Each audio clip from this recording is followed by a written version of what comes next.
Chapter 132. Lan Bing had obviously sensed the changes inside the ice ball. She closed her claws in the air again. Even though there was still a long distance between her claws, the closing of her claws made Ding Meng feel a lot more uncomfortable. It felt like every time he constructed a new mirror that strengthened the origin.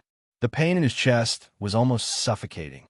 But this time, not only was it uncomfortable, but his whole body was also cold. Sometimes the cold didn't just cause the body to stiffen. Even his thoughts and reactions seemed to be frozen. Suddenly, there was a flash of white light in the hall. A series of bright electric particles whizzed toward Lan Bing from the left. It was obvious that someone had taken the opportunity to launch a sneak attack. Lan Bing had no choice but to free up her left hand. Her claw turned into a knife-shaped hand and gently pushed outwards. A crystalline ice wall quickly appeared. The electric particles hit the wall and caused a violent explosion. However, the ice wall didn't shatter. Only dense white dots appeared on the surface of the ice wall. The white gas produced by the sputtering particles formed a cloud of ice mist. Lan Bing herself was unharmed. In the snow in the distance, the weak Randy was shooting wildly with his SWAT machine gun. He didn't expect this thing to hurt an expert like Lan Bing, but as long as she was distracted, Ding Meng would have a chance. He was a statistician, so he was very clear about this. Based on the current situation, only Ding Meng could compete with her. Whoosh, whoosh, whoosh, whoosh, whoosh. The shooting didn't stop, but the electric particles hit the transparent ice wall like rice grains hitting a thick door. After more than 10 seconds, Randy didn't show any signs of stopping. Lan Bing was also annoyed. It felt like she was doing something seriously, but there was a swarm of flies buzzing around her to disturb her. You stay aside obediently. Lan Bing waved her left hand in the air. Then, she hit the back of her hand. The crystal-clear ice wall instantly turned into a light blue icicle and whizzed out according to her gesture.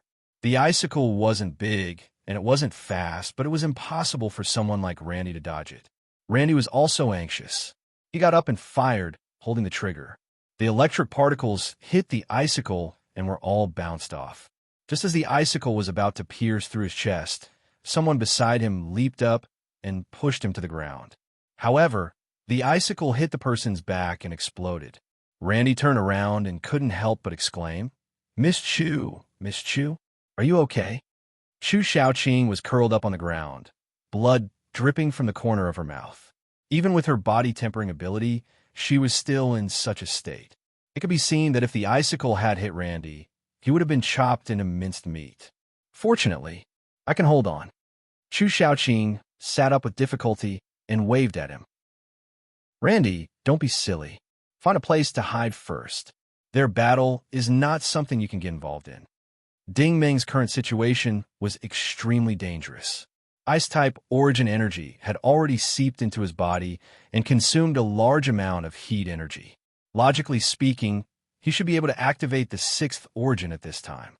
However, his sixth origin had only just been constructed and had not been strengthened repeatedly. Thus, he could not control it as he wished. Without sufficient origin energy, he could not activate it at all. What do we do?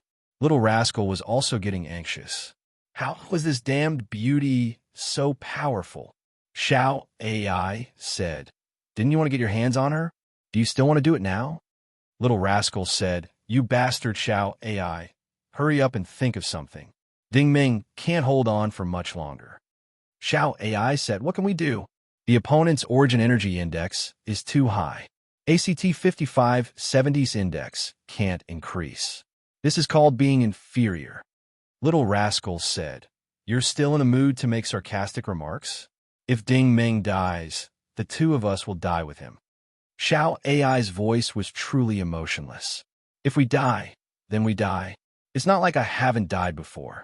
I can still attach myself to an energy carrier after I die, but your auxiliary system is a biochip, so it's really going to be wiped out. All right, Little Rascal, I'll say goodbye to you now. Am I friendly enough? Little Rascal was so angry that he could not speak. You bastard. The two of them started arguing again, but Ding Meng was jolted awake by Xiao AI's words. That's right. Xiao AI's words make a lot of sense. My origin energy index can increase because all the energy in my body has been suppressed by the opponent's dark ice force. I don't have any extra origin energy to guide the 6-point.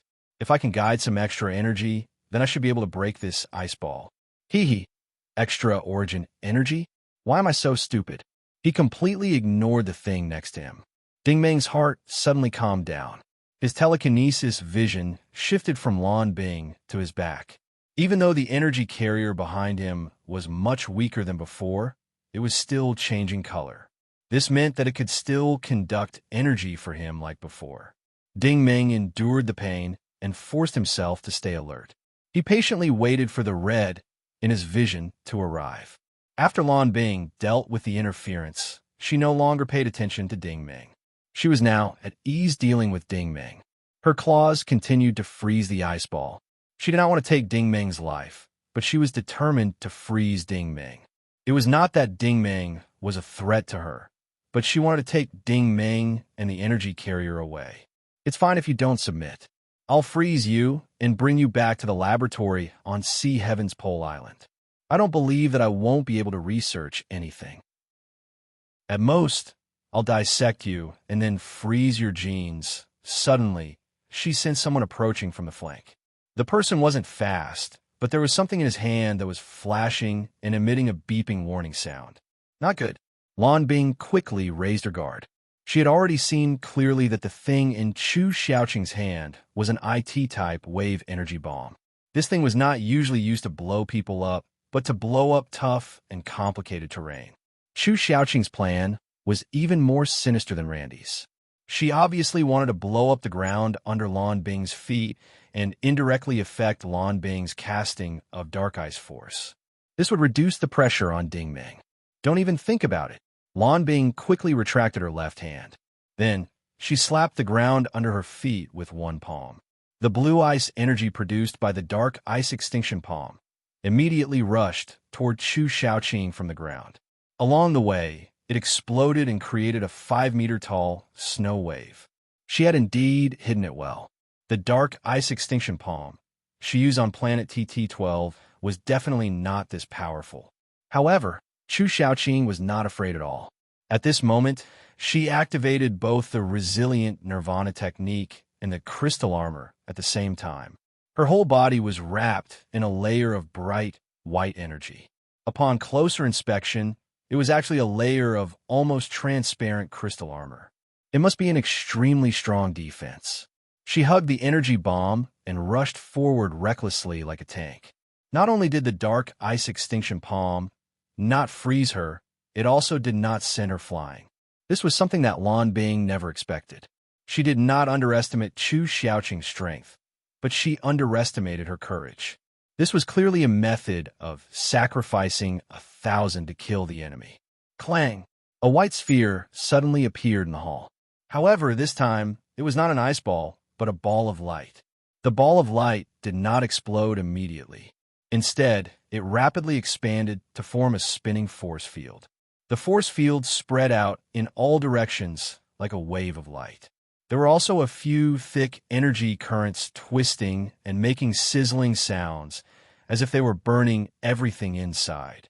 At this moment, there was a loud boom. The force field finally burst out. A dazzling white light covered everything in the hall. The tremors shook the entire underground cave. The last thing Randy saw before he closed his eyes and fell to the ground was that Chu Xiaoqing's crystal armor had shattered. She was blown away by the explosion. After that, he could not see anything anymore. After an unknown period of time, the hall regained its peace. The ice ball that trapped Ding Meng in the center was still there, but Lan Bing was gone. There was a large spherical pit with a diameter of more than 20 meters where she was previously. The power of this wave bomb was also terrifying. If Randy was in the center of the explosion, he would probably be crushed into powder. Randy struggled to get up and staggered towards the southwest corner. He did not care about anyone else. The only person he cared about was Chu Xiaoqing. However, Chu Xiaoqing was seriously injured this time. She sat weakly against the wall of the cave. Even the azure light armor on her body was completely shattered. There were wounds of all sizes all over her body. Fortunately, Chu Xiaoqing panted and reached out to take the healing potion from Randy. "It's too dangerous here." "Randy, go back first." Randy was still in shock, but he did not see Lan Bing's figure. He could not help but reach out to help Chu Xiaoqing. "Let's go together." However, Chu Xiaoqing still waved her hand to stop him. She gritted her teeth and urged, "Go quickly." Actually, there was no need for her to rush him. Even Randy could feel a shocking chill behind him. When he looked behind him, his heart turned completely cold. In the large pit formed by the energy bomb, Lan Bing was walking out slowly. She was still so graceful, and her footsteps were still so gentle. The only difference was that her cheongsam was stained with some dust. She looked a little unbearable, but anyone could tell that the big explosion just now did not hurt her at all. She stood at the edge of the pit and looked down at Chu Xiaoqing and Randy. Even from afar, Randy could feel that her aura was even more terrifying. Chu Xiaoqing finally experienced the murderous aura that Ding Meng had mentioned before. She could tell from the other party's expressionless face that Lan Bing must have been angered by the explosion just now. At this moment, she wanted to kill them and was determined to kill them. Her intuition was right. Even though Lan Bing was standing there calmly, she didn't seem any different from before. However, if one looked closely, they would discover that her right hand had silently opened up. A vortex of energy was spinning between her palm and the ground. Countless specks of energy were converging within it, forming a short, shiny ice blade in no time. She gently pushed her wrist outwards. Chu Xiaoqing and Randy's pupils contracted at the same time. The ice blade flashed with a cold light and rushed towards them. Chapter 133. Ding! A crisp sound rang out. Another streak of light streaked across the sky. A pure white and bright sickle flew over in a semicircular arc and accurately hit the ice blade. This attack was thrown with all of Xing Yi's strength. She didn't expect the cold weapon to be able to send the ice blade flying, but it was fine as long as it missed by a bit. Who knew that the sickle would cut the ice blade in half? But the two halves exploded with a pung sound, turning into countless dazzling needles.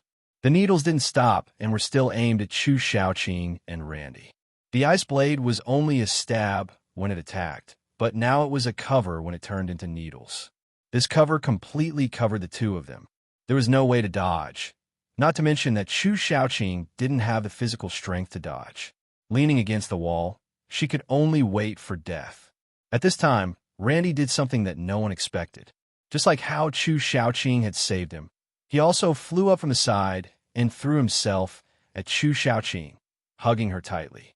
Then, he turned his back to the overwhelming needles. "Don't!" Xingyi cried out in alarm. "Randy!" Chu Xiaoqing was also shocked by his reckless action. Pu-pu, pu-pu, pu-pu. The series of sounds sounded like one. That was the sound of flesh and blood bursting. Countless ice needles pierced through the azure light armor and into Randy's back.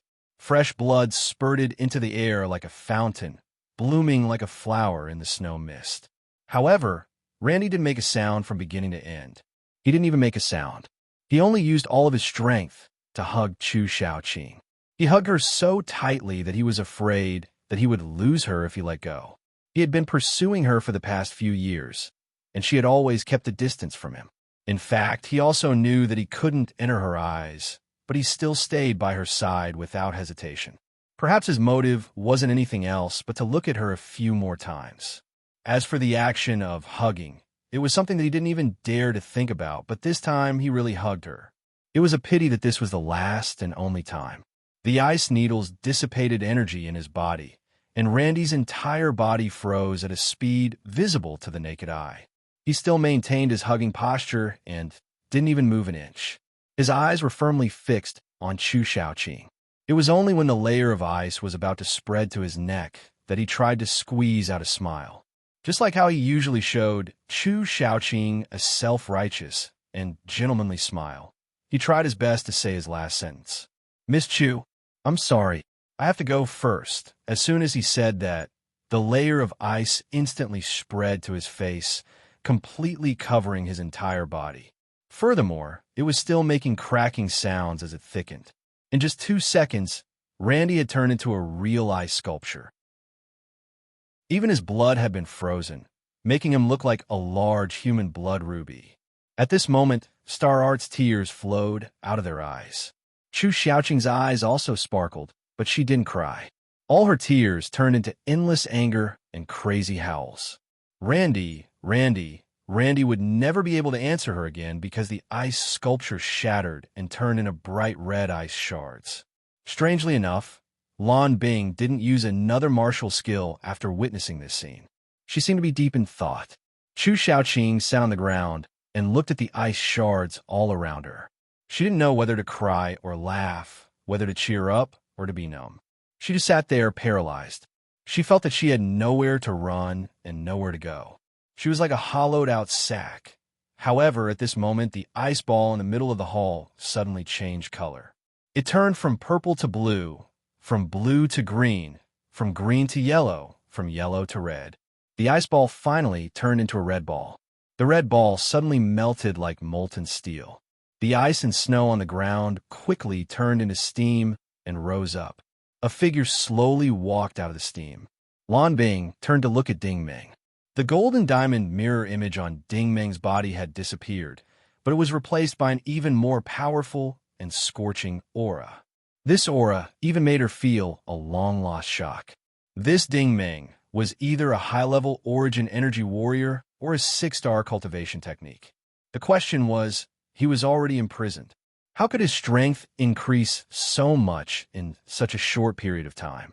Ding Meng was also looking at Lan Bing. He was also expressionless. When he used the energy body to channel the origin energy, he didn't close his telekinesis vision. He also saw the scene of Randy charging forward without any regard for his own safety. He couldn't understand Randy's feelings for Chu Xiaoqing, but he could understand the actions of people like Randy. Although some people usually looked frivolous and even a little sarcastic, they would often stand up bravely at critical moments. They wouldn't frown even if they sacrificed their own lives for the love of their hearts. Ding Meng had always respected such people. Only such people were worthy of being called human. As for those who didn't treat others as human, he had already decided that he couldn't let Randy's death be in vain. At this moment, Lan Bing also felt the monstrous killing intent on Ding Meng's body. She knew that it was useless to say anything now. The problem now couldn't be solved with words. Ding Meng suddenly leaped into the air and flew toward Lan Bing like a bolt of lightning. Lan Bing didn't dare to be slow. She quickly put her palms together and used the dark ice force to erect a 6-meter-thick ice wall in the middle of the hall. This ice wall definitely wouldn't be able to stop Ding Meng. Her goal was to see what kind of attack Ding Meng would use once he got close. At the very least, the ice wall would act as a buffer and give her enough time to react. However, she never expected Ding Meng to come at her in such a simple and crude manner. Ding Meng rammed into her like a cannonball, shattering the ice wall and landing 5 meters in front of her. With a loud clang, a dark golden light suddenly appeared and illuminated the entire hall. The ancient sword at Ding Meng's waist popped out automatically. He was using telekinesis to draw the sword, so it was undoubtedly much faster than drawing it manually. As soon as the sword left its sheath, Ding Meng caught it with his right hand and stabbed forward. This stab was exactly the kind of stabbing sword that Professor Zhao Yu of the Listen Academy often used. This wasn't a simple stab. Lan Bing quickly sensed it. As soon as her opponent's sword came, she immediately raised her hands and formed a purple ice ball between her palms. With a dull thud, the tip of the sword sank into the ice ball. The ice ball immediately released a wave of dark blue ice energy that flowed back along the blade and froze the sword. With the sword frozen, Ding Meng naturally couldn't advance any further. He could only hover in the air. From a distance, it looked like Lan Bing had clamped down on the sword with both hands. However, in less than 2 seconds, the dark blue energy was forced to stop when it reached the sword's mouth. This was because a wave of fiery red energy shot out from Ding Meng's hands and flowed back along the blade of the sword. Like a wave of fire devouring an ice flame, the ice origin energy was instantly scattered by the heat energy. The purple ice ball instantly turned into a cloud of green smoke, and the ancient sword stabbed forward again like a bolt of lightning. Lan Bing turned pale with fright. She quickly leaned back, and Ding Ming flew past her face with his sword. The sword almost brushed past the tip of her nose. She could even feel the scorching hot energy on the sword. The blade was probably too sharp, and it gave off a cold feeling. It was clear that this ancient sword was a sharp weapon that could withstand origin energy and cut through hairs. Ding Ming's sword missed, and he fell directly into the pit.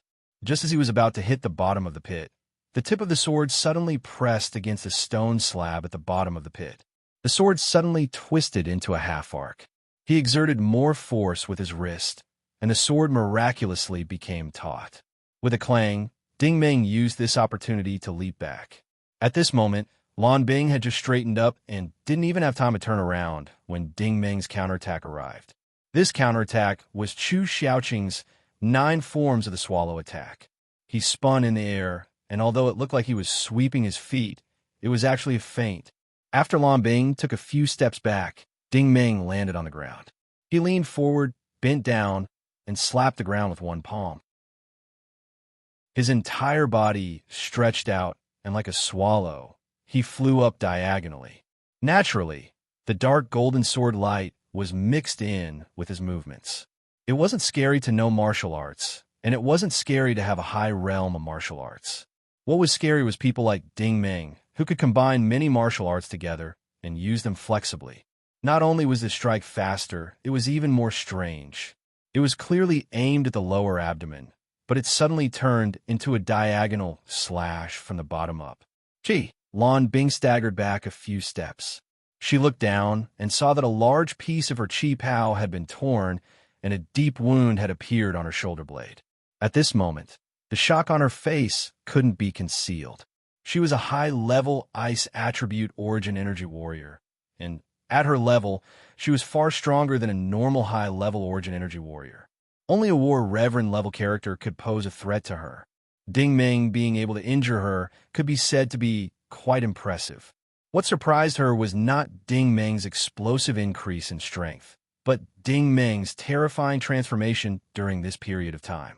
Just half a year ago, Ding Ming was just an ordinary laborer in black gold base.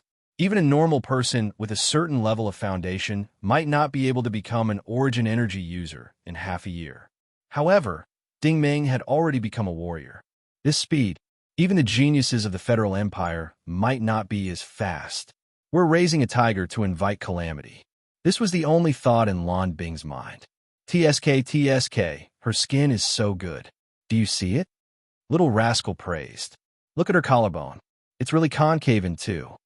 Xiao AI said, You have the time to look at her collarbone? Can you be any more bored? Little rascal said, You don't understand. Ding Ming, do you see it? 2 concave and 1 convex, do you understand? Ding Ming obviously saw it, but his focus wasn't on the concave and convex part.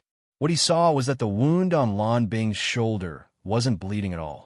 It was healing at a speed visible to the naked eye, and in an instant, it was as white as jade. It was as if she had never been injured in the first place. Of course, he knew that this was the most basic recovery ability of a biochemical origin energy user. Killing Lan Bing wasn't something that could be done in a short period of time. As such, he decided that he couldn't give her any time to catch her breath. Chapter 134. Ding Ming's second strike was still a lightning-fast stab. There were no fancy movements, nor were there any profound transformations. This strike was direct, fast, and pure. The moment it was unleashed, it would create a breathtaking pressure on his opponent. Why had Zhao Yu felt that Ding Ming was quite talented back at the Leaston Academy? That was the reason. Beginners of swordsmanship usually started with the simplest stab, and they would only learn other moves when they reached a certain level of mastery. However, once you reached a high level of mastery, you would realize that the most effective, powerful, and practical move was actually the simplest stab. It didn't seem to have many transformations, but in reality, it contained all of them. Ding Ming had only practiced for a few days and nights to reach this level. which was why Zhao Yu had taught him several of his own swordsmanship techniques. Lan Bing didn't try to dodge this strike at all. She seemed to know that she couldn't dodge this strike by dodging, and she also knew that Dark Eye's force was no longer enough to stop Ding Ming. Huh! Lan Bing roared as she slammed her palms forward. Although it looked like Dark Ice Annihilation Palm, it was actually a raging storm of ice and dust emanating from her entire body. From a distance, this storm formed a cone that enveloped her, and the tip of the cone collided with the tip of Ding Ming's sword. Ding! The sound was extremely ear-piercing. The tip of the sword and the cone were evenly matched. Lan Bing couldn't push the cone away, and Ding Ming couldn't advance at all. However, both sides were using their origin energy to resist the other's attack. This was a standard contest of strength, a contest of whose foundation was deeper. Soon, steam began to rise from the tip of the cone. It was obvious that the heat from the ancient sword was melting the ice on the cone. With a series of cracking sounds, the ice shattered and the tip of the cone disappeared. The ancient sword had actually advanced quite a bit, and it was now only 5 meters away from Lan Bing. Lan Bing was once again shocked by Ding Ming's explosive power. I didn't think that a mere laborer would be able to force me to use my full strength. Ding Ming also felt a little nervous that she could still speak in such a desperate situation. As expected, Lan Bing slowly brought her palms together and assumed a drilling posture. The cone-shaped ice storm slowly retracted and changed color, transforming into a giant dark blue sword of ice a few seconds later. The tip of the ice sword was facing the tip of the ancient sword. After the two swords clashed, the tables were quickly turned. Blue ice was advancing step by step, while Ding Ming was retreating involuntarily. His heel shattered the stone floor, leaving a long mark on the ground. Xiao Ai's voice also seemed to be shocked. Her origin energy index has broken through 50,000 points. ACT 5570. Hurry up and let go, or the consequences will be unimaginable. Little rascal sucked in a breath of cold air. So she's a high-tier origin energy warrior. Ding Ming, don't force yourself. Hurry up and retreat. Ding Ming couldn't retreat even if he wanted to. The ice sword seemed to possess a powerful adhesive force. The ancient sword couldn't pierce through it, and it couldn't be pulled back either. It was as if it had been frozen in ice. In addition, the ice sword continued to transmit wave after wave of energy, forcing him to withdraw the origin energy in his body. Obviously, Lan Bing's foundation was far greater than his. When she saw Ding Ming's expression twist in pain, Lan Bing finally revealed a trace of a smile. Actually, you should have realized a long time ago that there are some people you can't resist. You originally had a very good opportunity to soar to the top. Why were you so stupid as to walk down this path of despair? It would have been better if she hadn't said this. As soon as she said this, the frozen Ding Ming became much more clear-headed. When a person was in danger, not only would they think of the past, but they would also be able to stimulate their potential. Ding Ming didn't see Lan Bing's beautiful face in front of his eyes. Instead, many scenes flashed past his mind. Child 4033 had been trampled to death by the crowd in Heijin Base's plaza. Little Farhad died miserably while clutching the bracelet in his hand. Bamboo Pole had sacrificed himself with Julie in order to keep the secret. Old Yu had worked tirelessly day after day in the fields. Randy had risked his life in order to save Chu Xiaoqing's life. These people and events gave Ding Ming a surge of courage. I'm much luckier than they are to be able to live until now. I've already had enough. Living is hard enough, and death isn't that scary. Even if I'm going to die, I won't kneel and beg for mercy in front of people like you. I won't die without any dignity at this moment. He couldn't help but say angrily, I'll let you see if the lowly people you usually look down on are walking down a path of no return. As soon as he finished speaking, Ding Ming stopped in his tracks. Instead, he thrust his ancient sword forward. The ancient sword once again broke through the ice with a series of cracking sounds. In Lan Bing's senses, Ding Ming seemed to have regained his powerful aura from before. Once again, he shared half of the energy with her. Little did she know that this was because Ding Ming's 6 origin points were operating at their maximum capacity. Before he mastered the 6th origin point, he wouldn't be able to operate origin energy at such a high intensity for long. However, Ding Ming had calculated the situation very clearly. What was stopping him from moving forward was Lan Bing's powerful ice energy. However, no matter how hard your ice was, could it be harder than an ancient sword that had been fortified with krypton? Therefore, although Ding Ming seemed to be continuing to stab forward, he was actually pushing the ancient sword forward with all his might. The ancient sword even broke through the ice as it moved forward. He was using all his telekinesis to control it from a distance. By the time Lan Bing realized that something was wrong, it was already too late. The ancient sword was like a dark golden viper that was slithering through the ice. The distance between them was so close that it was almost impossible for her to dodge it. It wasn't that she couldn't dodge it, but she didn't expect Ding Ming's brain development to be so high that he could use telekinesis in this situation. Chi, the sharp tip of a sword protruded from behind Lan Bing's shoulder. It was stained with blood. This sword directly pierced through her shoulder blade, and the place where the sword pierced was very insidious. Ding Ming had stabbed in the same place where she had been injured. Lan Bing was furious. Her body shook violently, and the ancient sword was immediately shaken out of her body. At the same time, the ice sword was also shaken into countless blue icicles that pierced Ding Ming's body. Ding Ming was also sent flying backward. This attack was no small matter. When Ding Ming landed, his first reaction was that the 6th origin had stopped spinning.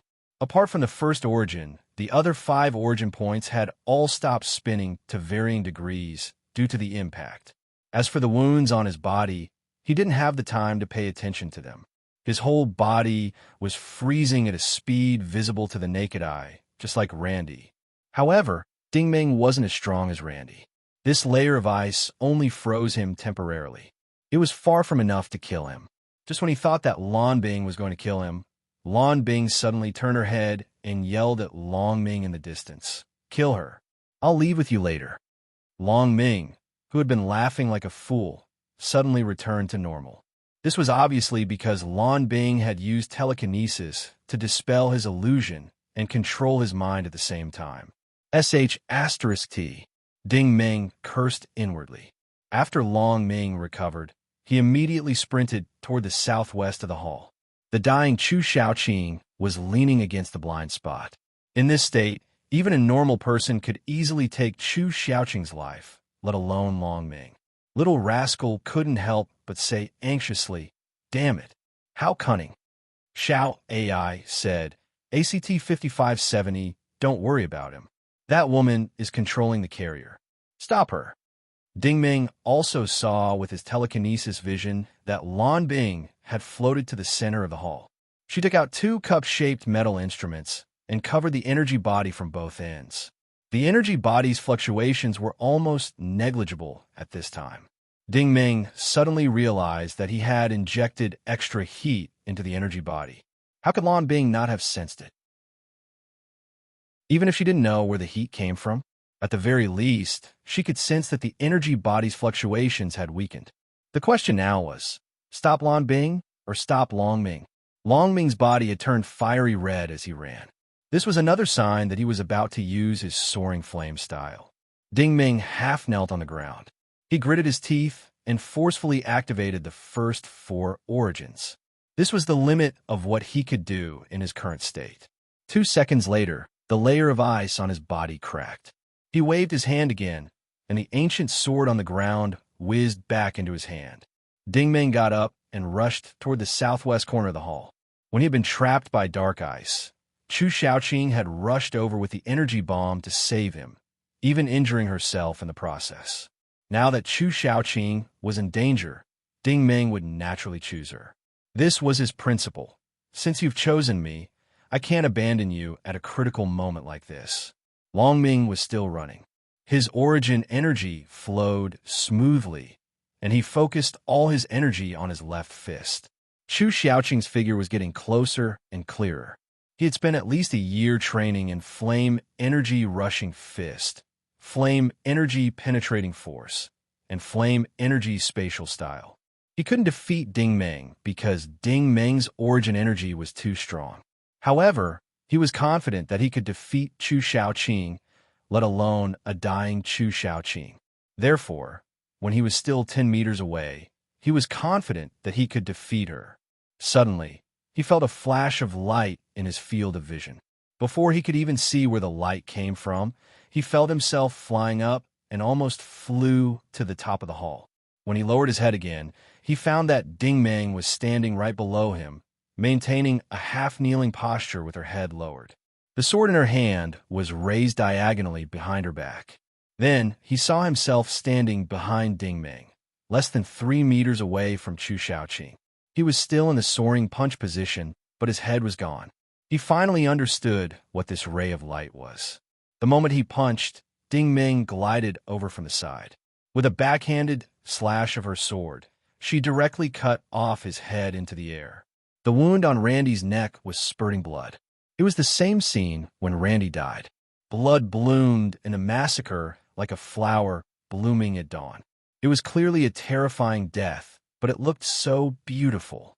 It was so beautiful that it was soul-stirring and dazzling. What a fast sword. This was Long Ming's last thought. Chapter 135. With a thud, the corpse and the head fell to the ground at almost the same time. Looking at Long Ming's headless corpse, Chu Shaoqing's stomach churned. She could not help but want to vomit. She did not expect that the classmate she had spent so much time with would be beheaded by Ding Meng. Such an outcome was truly lamentable. They had both died for a woman. Randy was admirable, but Long Ming was not worthy of sympathy. At this moment, the entire hall suddenly darkened.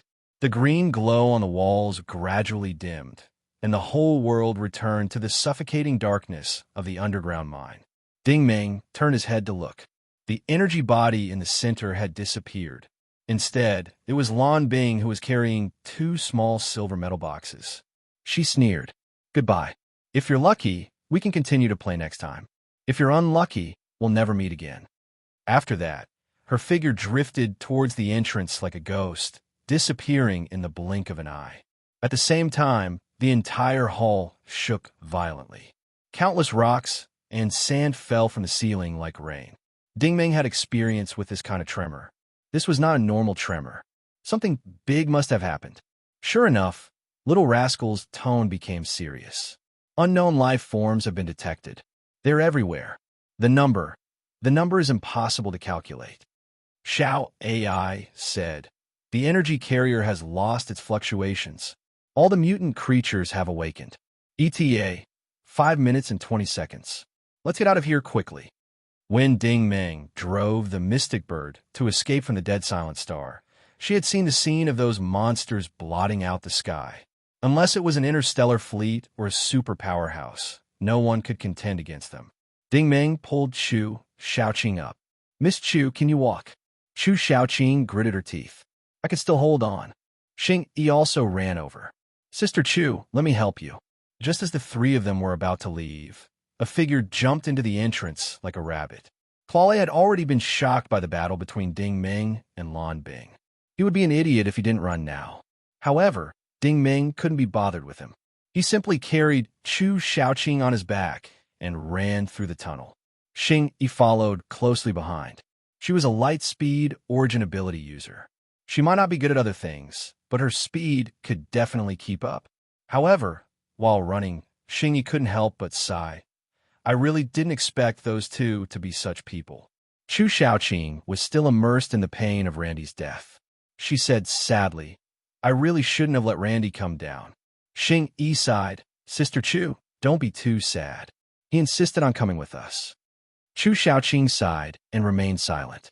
After a long time, she said, "Ding Meng, it's all thanks to you." Ding Meng said lightly, "It's too early for you to thank me." Chu Shaoqing could not help but ask why. Why? She quickly saw that the 3 of them had already returned to the giant natural cave. The tremors around them were getting stronger and stronger. Now, it wasn't just rocks and sand that were falling from the sky, but large chunks of rock. The worst thing was that the pool in the center was covered in a layer of deep blue ice. It was obvious that Lan Bing had used her origin energy to freeze the entire tunnel before leaving. He couldn't help but curse. No wonder she said goodbye. That bitch wants to trap us here. It wouldn't be strange if this level of obstruction could trap her, but it didn't exist for Ding Ming. However, it would take a lot of effort to melt the ice in this tunnel. There was no time at all. Little rascal said, "These life forms are right below our feet. They're about 30 meters away. They'll break out of the ground in, at most, 2 minutes and 30 seconds. Xiao AI said, "ACT 5570, you should save some energy for battle." He suddenly pulled out an energy bomb. "Let's just blow it up." Wait. At this critical moment, Ding Ming decisively pulled her back. This was because the communicator in his ear had miraculously recovered its signal. Xing's voice came through. "Ding Ming, what's going on down there? Why is the ground shaking so much?" Ding Ming sighed. "It's hard to explain in one sentence. I'll borrow your classic example. Let's all get ready to die together." The signal interference in the communicator was especially loud. After a while, Xing said, "If you can send me your specific coordinates, I have a way to get you back up." Chu Xiaoqing's eyes lit up. "I remember now. When we left, for safety reasons, our company installed a warp shadow transmission system on this Songqing." He said decisively, "I know the coordinates. I'll send them to you right away." Warp shadow transmission. Its principle was to use powerful energy to distort space, then analyze the target's wavelength, momentum, spin, orbit, angular momentum, particle composition, and so on. Finally, it would be restored in another place. To put it simply, this thing was instantaneous transmission. The principle was actually very similar to warp drive, but it could only be used for short-distance accurate positioning. Furthermore, it consumed a lot of energy. The reason why Songqing spaceships were suitable for reconnaissance missions was because once the scouts were in danger, they could use this method to quickly escape. Of course, it was impossible for the average Songqing to be equipped with this system. One reason was because it was expensive. Another reason was that it had extremely high requirements for the operator. The slightest carelessness would result in the destruction of the ship and the loss of life. However, this was a critical moment. They had to take the risk even if they didn't want to. In the open space next to the pool, a pure white dot appeared out of thin air. Suddenly, 2 straight lines of light extended from the white dot. The lines of light rapidly rotated to form a circular disk. The disk then poured out countless strands of energy towards the ground. From afar, it looked like a white cylinder. However, the surface of the cylinder was covered with a faint light curtain. Not only did it blur the terrain, it also seemed to distort the air. Xing's voice sounded again. "Come in quickly. The transmission array can only last for 10 seconds. Ding Ming and the other 2 rushed over. As soon as they entered the light pillar, there was a swoosh, swoosh, swoosh sound of acceleration. From the outside, the light curtain slowly faded until it disappeared. At the same time, the figures of Ding Ming and the other 2 blurred and faded. Finally, all the light rays retracted into a straight line with a swoosh sound, and the straight line quickly shrank into a dot. The standard body turned into a surface, the surface shrank into a line, and the line became a... The entire cave returned to eternal darkness. Countless boulders were still pouring down. In the command cabin of the Songqing spaceship's circular hull, the exact same situation happened at the same time. When the light pillar appeared again, Ding Ming and the other 2 were miraculously transported up. Seeing the familiar sofa and the night view of Chiozei City displayed on the crystal glass, he heaved a sigh of relief. This was even better than returning home. Rulin had already rushed up with a medical device. Ding Ming placed Chu Xiaoqing, who was covered in wounds, on the sofa. However, there were still 2 people lying on the ground, Salman and the young man. Their breathing was rapid, and their faces were green. It was obvious that they had been infected with the K virus. Ding Ming did not have the time to ask how the 2 of them got on the spaceship in such a short time. Salman's condition was still fine, but the young man looked like he was about to die. The green liquid in his mouth kept seeping out, and his fingernails became sharp and long. There were hints of purple and green. These were the signs of mutation. Xi and Jia walked over from the main control panel and explained, "These two people said that you promised them to come up, so I simply transported them up." Salman raised his trembling hand slightly and gestured to Ding Ming. You said that if you were alive, you would definitely save us." Ding Ming replied expressionlessly, "I did say that."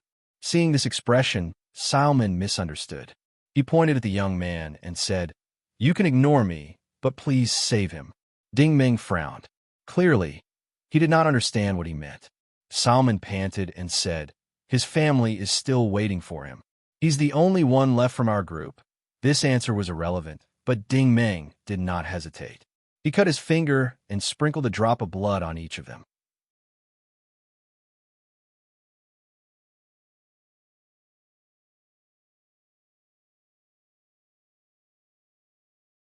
Chapter 136. When Lan Bing's figure appeared in the teleportation array, Ding Ming's expression sank. He had never expected this to happen. Xi and Jia and the others had been fighting fiercely below, so they definitely didn't know Lan Bing's true identity. Who exactly was Lan Bing? No one on the ship knew. Ji Ming was still operating on the control panel. In his mind, Xiao Qiu had been teleported up. Lan Bing looked at everyone, and a trace of a smile appeared on her lips. "I didn't expect you guys to be one step ahead of me. It seems like we can still play around." When she said the word play around, Ding Ming secretly became nervous. In truth, he already knew that he was no match for Lan Bing. This wasn't because he was belittling himself, but because he knew his own limits. The difference in origin energy foundation, rank, martial skills, telekinesis, and judgment of the overall situation wasn't something that could be made up in a day or two. The most important thing was Lan Bing's identity as a biochemical origin energy user. She was fine even after the ancient sword pierced through her shoulder. Of course, the main reason was that the sword hadn't hit her vitals. After all, biochemical origin energy users had the ability to heal themselves. Now, it seemed that Lan Bing's clothes were a bit disheveled. She looked a bit tired, and her chi pao was stained with dirt. Her entire person was fine. Ding Ming could still feel the icy aura of origin energy from her body. If they started fighting again, even if everyone on the ship worked together, they probably wouldn't be able to stop her. Ding Ming held his breath as he stared at the two small metal boxes in her hands. Lan Bing seemed to know what he was thinking. She took the initiative to ask, "Do I have the right to take this energy body away?" Ding Ming sighed. Yes. No matter how much he didn't want to admit it, he had to admit it now. Not only did she have the right, but she had also paid the price. Lan Bing also stared at him. "Congratulations." Ding Ming frowned. "What are you congratulating me for?" Lan Bing said, "Congratulations. From now on, you are a wanted criminal of the Norse Empire's military." As soon as he said that, everyone was shocked. Ding Ming asked calmly, "Why do you say that?" "You were originally a spy sent by the Federation. You started hiding in the Black Gold base and infiltrated into planet TT-12. In order to participate in this mission to find the energy body, you secretly killed your classmate Lei Bao and 6 other people. You even infiltrated the search team and hired the bounty hunter Sleeman's team to help you. After you found the energy body, you turned hostile and killed the team members Sergeant Chengda, Randy, Long Ming, and Claus, helping the enemy to send the energy body away. Tell me, is this crime enough to make you a wanted criminal in the Norse Empire?" Chu Xiaoqing, Sleeman, Star Art, and the others were stunned by these words. Ding Ming sneered. "I almost believed you," Lan Bing said. "I know you don't believe me, but my wristwatch has recorded everything. The video of you killing Long Ming has been uploaded. The Norse Empire's patrol fleet will receive it soon. At the same time, they will receive information about your identity as a spy. We have already fabricated it for you. You won't be able to defend yourself. I told you before that you were very smart, but unfortunately, you did something stupid." Ding Ming said coldly, "The military won't believe your one-sided story. You want proof?" Lan Bing's lips curled into a strange smile. "Because of your help, Commander Ji Ming, who is in charge of this mission, was also kidnapped by the enemy. You won't be able to defend yourself. Not good. Ding Ming finally realized that something was wrong, because Lan Bing hadn't walked out of the teleportation portal at all. The musical shadow transmission hadn't stopped from the beginning, and the light beam was still spinning. Ji Ming was the only one operating the control panel. This time, someone reacted faster than Ding Ming. A figure flew towards the control panel. Ji Ming suddenly raised his head, his eyes full of coldness.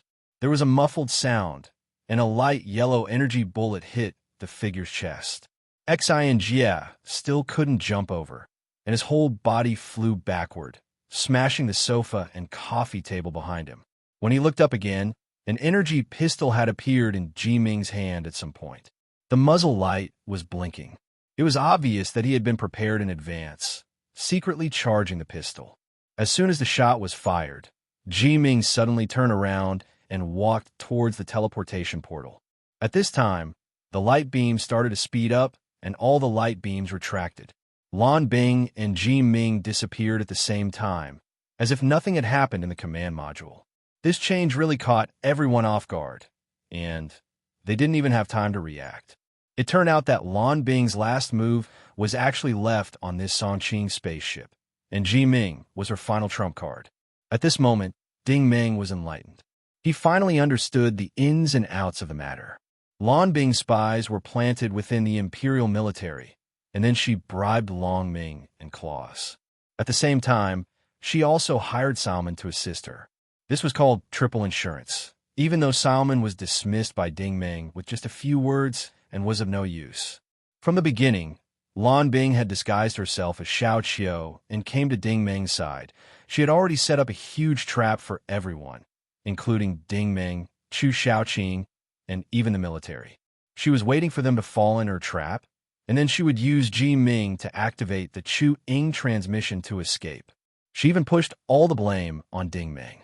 Ding Ming had always had a premonition that there was a spy in the team. In fact, the spy wasn't Chengde.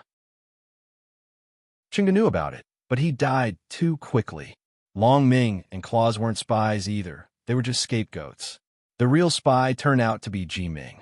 This Ji Ming, like bamboo pole, must have been lurking in the imperial military for many years, waiting for the critical moment to strike. Everything had been arranged many days ago.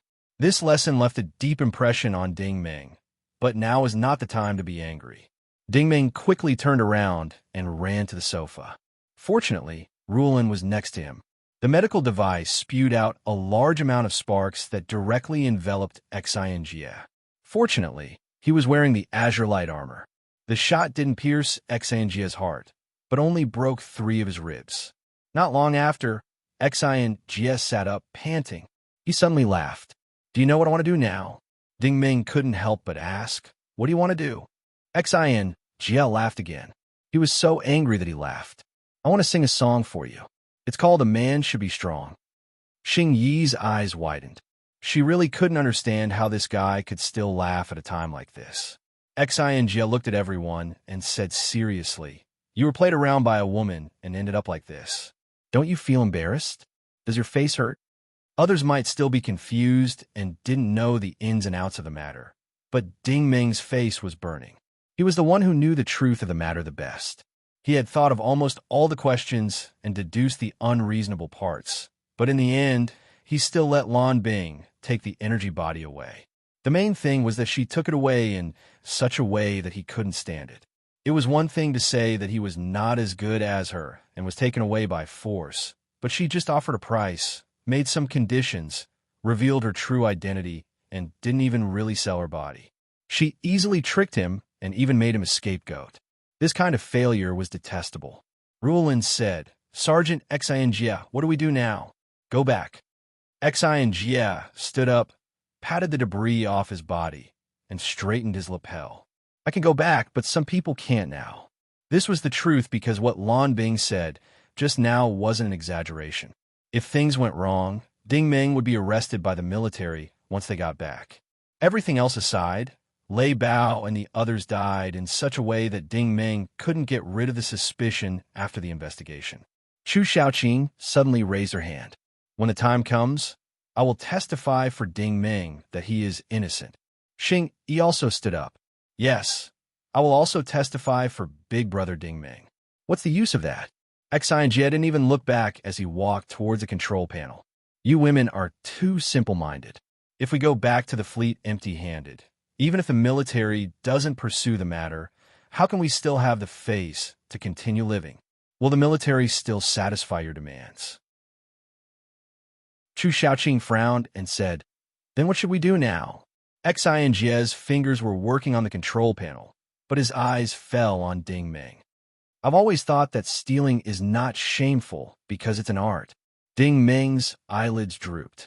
Then what's shameful? Xi and Jie snorted. It's shameful to be robbed. That proves that you're useless. Ding Ming said, Even if I want to rob them now, there's nothing I can do. I can't find them at all. Xi and Jie's fingers were rapidly working on the control panel, and the screen had already risen. Dense images and data were quickly being refreshed. Chu Ying transmission can only be used for short-distance teleportation. Since Ji Ming was able to send that woman up and out, it means that the location must be nearby. They can't have gone far. Ruolan's interest was piqued. And then, Xi and Jie said proudly, since they can send her away, they must have left behind the teleportation coordinates. Ruolan stared at the screen. They're not idiots. If I were them, I would erase all traces of the teleportation after activating it. In front of me, there's no one who can do it without leaving a trace. Xi and Jie used both hands. 3 screens had already risen on the control panel, and all sorts of information were being refreshed. This time, everyone gathered around him. They were all curious as to how he was going to track the enemy. Xi and Jie explained, That bastard shot me with a gun. That's a product of Anvil. He didn't throw it away, and it might still be on him.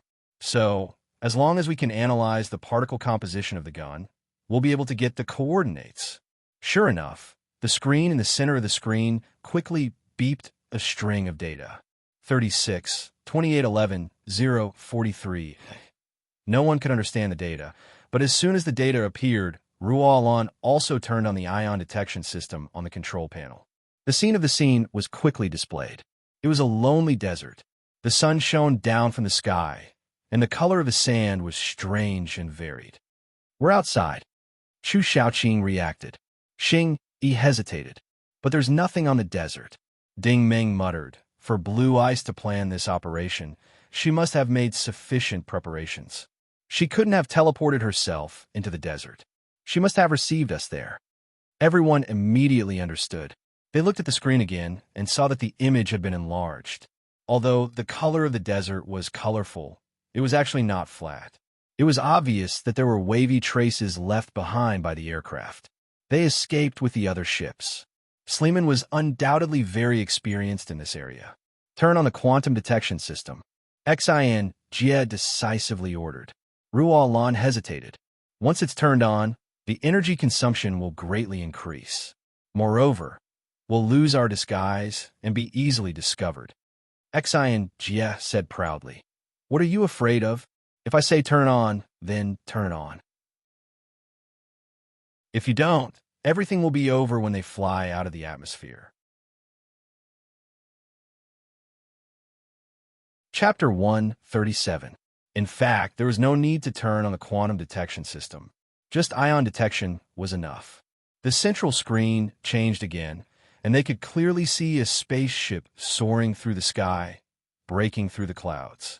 Ruolan's expression changed immediately. She turned to look at Xi and Jie. What do we do? Xi and Jie's expression did not look good either. Looks like it's really over. Ding Ming was also staring at the screen. He had seen spaceships rushing out of the atmosphere before, and he had suffered at the hands of such spaceships before. This attacking battleship that looked like an eagle was the one that had chased him to death back then, the Falcon spaceship. It was not difficult to catch up now.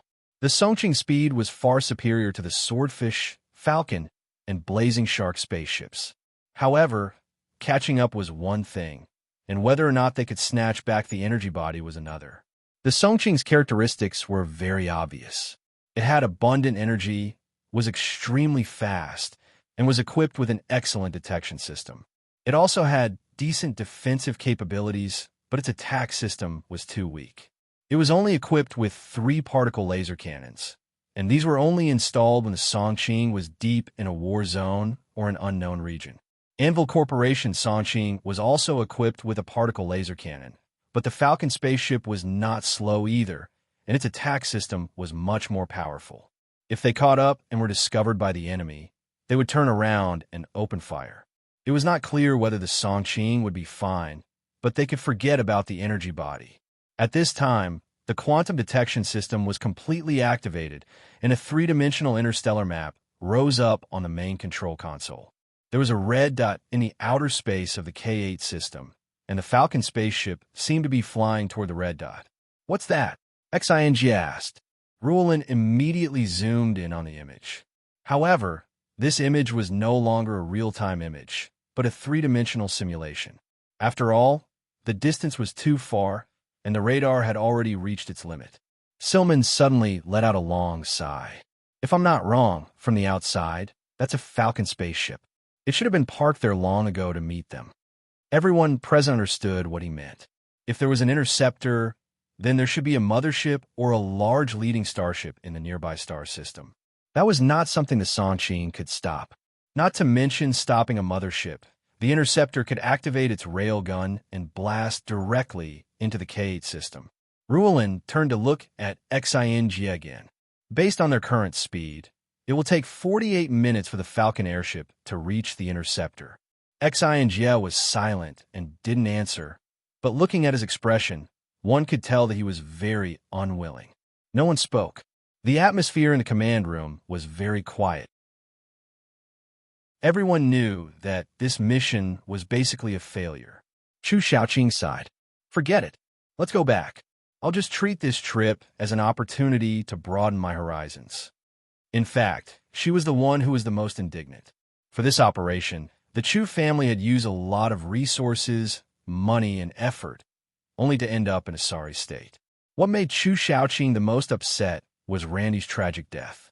Even though she didn't like Randy's protection and sorry before he died still deeply shocked her.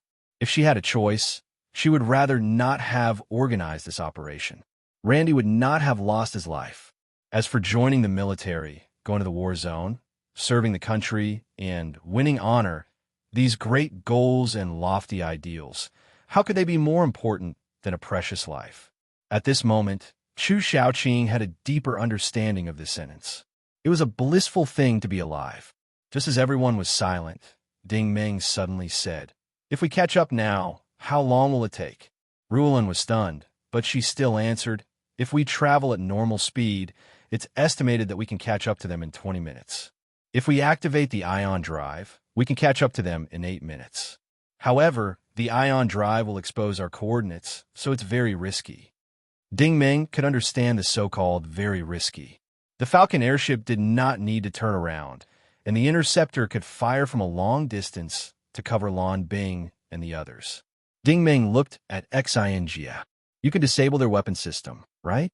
Xing smiled bitterly. "That's easy for you to say. It's impossible to disable it. Just like last time, I can only cut off the Falcon airship's International Space Network connection and temporarily interfere with their commands. However, they can still fire manually and hit us. As for the interceptor, don't even think about it.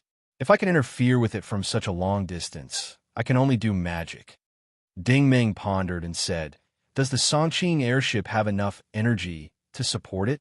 Ruolin did not understand this question. "What do you mean?" Ding Meng said, "If we catch up to them, how long can the Songqing airship's energy last? From another perspective, how much time do I have?" Xing's eyes suddenly lit up. His fingers immediately operated on the screen. At the same time, he pulled out a 3-dimensional model of the Falcon airship structure on the main control console. This time, he operated for a long time. When his hands stopped tapping and pulling, he raised his head and closed his eyes as if he was calculating something. After about 10 seconds, he let out a long sigh. 5 minutes and 12 seconds. "What do you mean?" Everyone had a puzzled expression. Xing opened his eyes and looked at Ding Meng. 5 minutes and 12 seconds. "I'm sure it's 5 minutes and 12 seconds. This is the limit. We can't exceed 1 second." How confident are you? Ding Meng's gaze was fixed on the three-dimensional model of the Falcon airship on the main control console. With his current memory capacity, he only needed to glance at this structure to clearly imprint it in his mind. I'm not confident, Ding Meng replied calmly. Not confident. Xin Jie's eyes widened. Not even a little bit. Ding Meng's expression was very calm. Not even a little bit. Xin Jie stared at him. Then aren't you? Although Ding Meng's expression was calm, there was a trace of determination in his eyes. It's precisely because we don't have the slightest confidence that we have to give chase. If we stay here and do nothing, then there will be no hope at all. His gaze suddenly turned to Chu Shaoqing, and his tone became a little emotional. Miss Chu, I don't like the ending of this story even more than you do, but now is far from the end. I think we can at least not let Randy die in vain. Xin Jie stared at Ding Meng for a long time before regaining his composure. He muttered, From the first day, I knew that you were not an ordinary person. You're really daring. But that's right. Fortune comes from danger. Rulin could not understand what the two of them were talking about. She could only ask, Sergeant Xin Jie, what should we do now? With a bang, Xin Jie's palm slammed heavily on the control panel. His eyes were filled with murderous intent, and his tone was extremely firm. Prepare to take off. Activate ion drive. We'll chase. The command center of the Falcon spaceship was different from the command center of most spaceships. It was located at the very center of the spaceship. The Falcon spaceship was an offensive spaceship, and it was inevitable that it would be damaged during battle. Therefore, the command center was like a long box embedded inside. This place was not only spacious, but also safe. At least, Jiahua thought it was safe.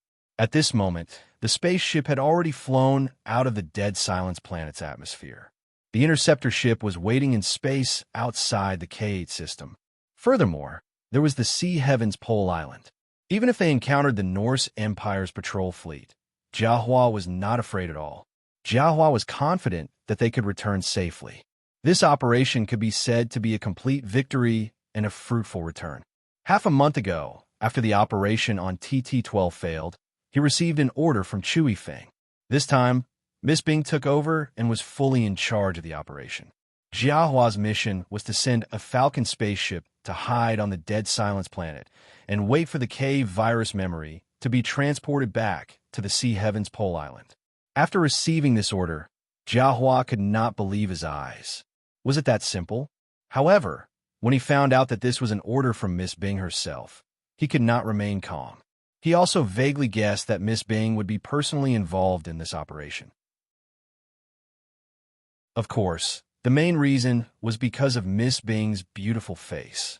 Miss Bing had left a deep impression on him. Ever since she saw Miss Bing in Chu Yifeng's workshop, Jiahua couldn't forget this woman at all. Sometimes, even when she closed her eyes, she could still see her graceful figure and graceful bearing. For those who worked beside Chu Yifeng, this was not a good phenomenon. It could even be said that this phenomenon was very dangerous. However, human emotions were different from origin energy. It was not something that could be controlled just because you wanted to. Therefore, Jiahua immediately made a decision. Since this was the case, then he would personally head to the Dead Silence planet to command the spaceship to cooperate with Miss Bing's operation. Now, in the corner of the command hall, Lan Bing was sitting on a sofa. Her sitting posture was very elegant. Her body was leaning against the sofa, her hands supporting her cheeks, and her legs were slightly closed. A kind of elegant and quiet temperament spontaneously arose. She did not look like someone who had just finished a fierce battle. However, her complexion did not look too good, so the tea table in front of her was filled with exquisite delicacies and famous wines. In reality, Lan Bing was injured, and the injury was not light. Ding Meng's sword was too fierce. Although she could shake off the sword and heal the wound in an instant, the operation of the origin in her body was greatly affected. This was also why she had ordered Long Ming to deal with Chu Shaoqing in the end. She did not want to be entangled with Ding Meng anymore. When the time came, she would also lose 800 men to kill 1,000 enemies. The best way was to get the energy body and leave. The two metal boxes containing the K-Virus energy body were placed at her feet. Seeing these 2 boxes, Jiahua was truly impressed. He finally understood why Chu Yifeng treated Miss Bing so courteously. It was not only because of her beauty, but also because of her outstanding ability. However, when Jiahua's gaze fell on other parts of her body, his thoughts changed again. A piece of Lan Bing's right shoulder had been cut off by some unknown sharp weapon. A large piece of white skin was exposed, and the straps inside were also exposed. The straps were actually black. Jiahua suddenly realized that his heart was beating nonstop. He did not dare to look at Lan Bing for too long, so he could only turn his head to look at Ji Ming in front of him.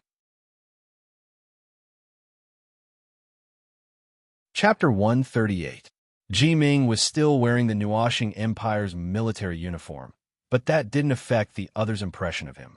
When Lan Bing looked at him, her gaze was gentle. "Big brother Ji Ming, the last time I saw you was 5 years ago." Unexpectedly, Lan Bing had personally spoken. Ji Ming immediately stood up and said, "Thank you, Miss Bing, for your care." Lan Bing nodded. "Let's sit down and talk." Ji Ming sat back down on the sofa with a flattered look on his face.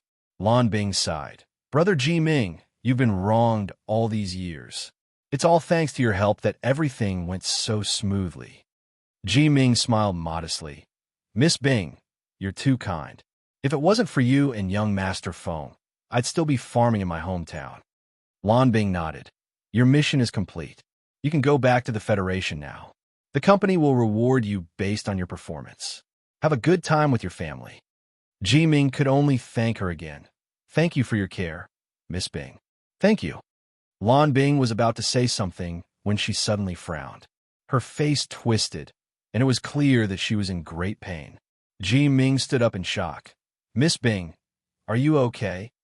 Jiahua also stood up. "Miss Bing, why don't you go to the medical center?"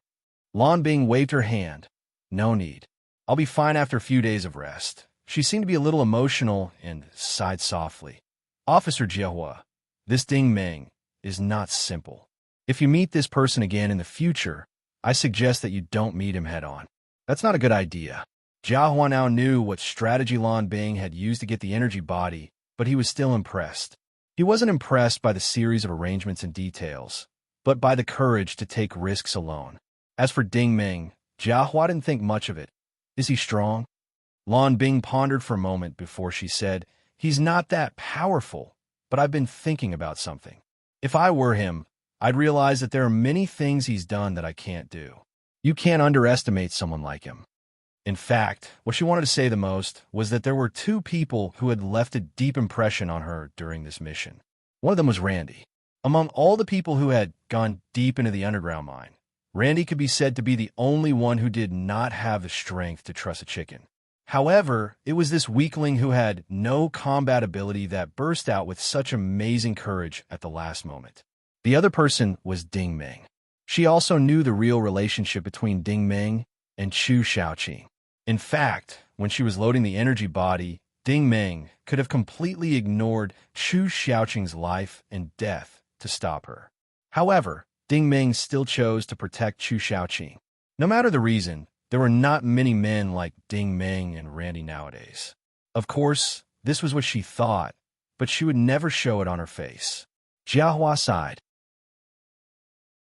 "I have to admit that he was able to find the energy body in such a short time. It's very impressive that a laborer can do this." Lan Bing fell silent again.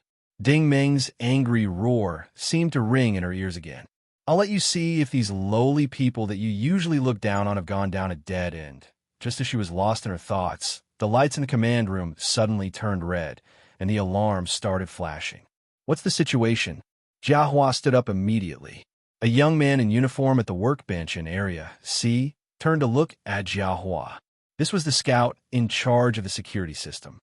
"Sir, an unknown target is approaching us from behind. Its flight path is exactly the same as ours. It's very fast, exceeding the speed of the third universe." Jiahua immediately walked to the control panel and quickly opened the galactic map. The Falcon flying ship that represented the green had taken off from the dead silent star in a straight line. Now, they could see another small red dot chasing after them. Jiahua immediately ordered, "Turn on the dazzling light radar." As soon as his voice fell, a new holographic screen appeared on the main control panel. Naturally, it was displaying a real-time image.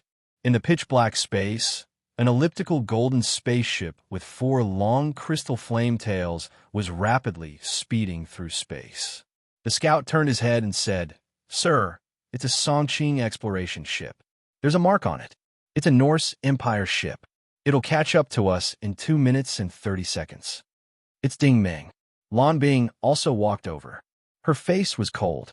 Jiahua couldn't help but laugh coldly. "He still hasn't given up?" Lan Bing said coldly. "No one would give up if it were him."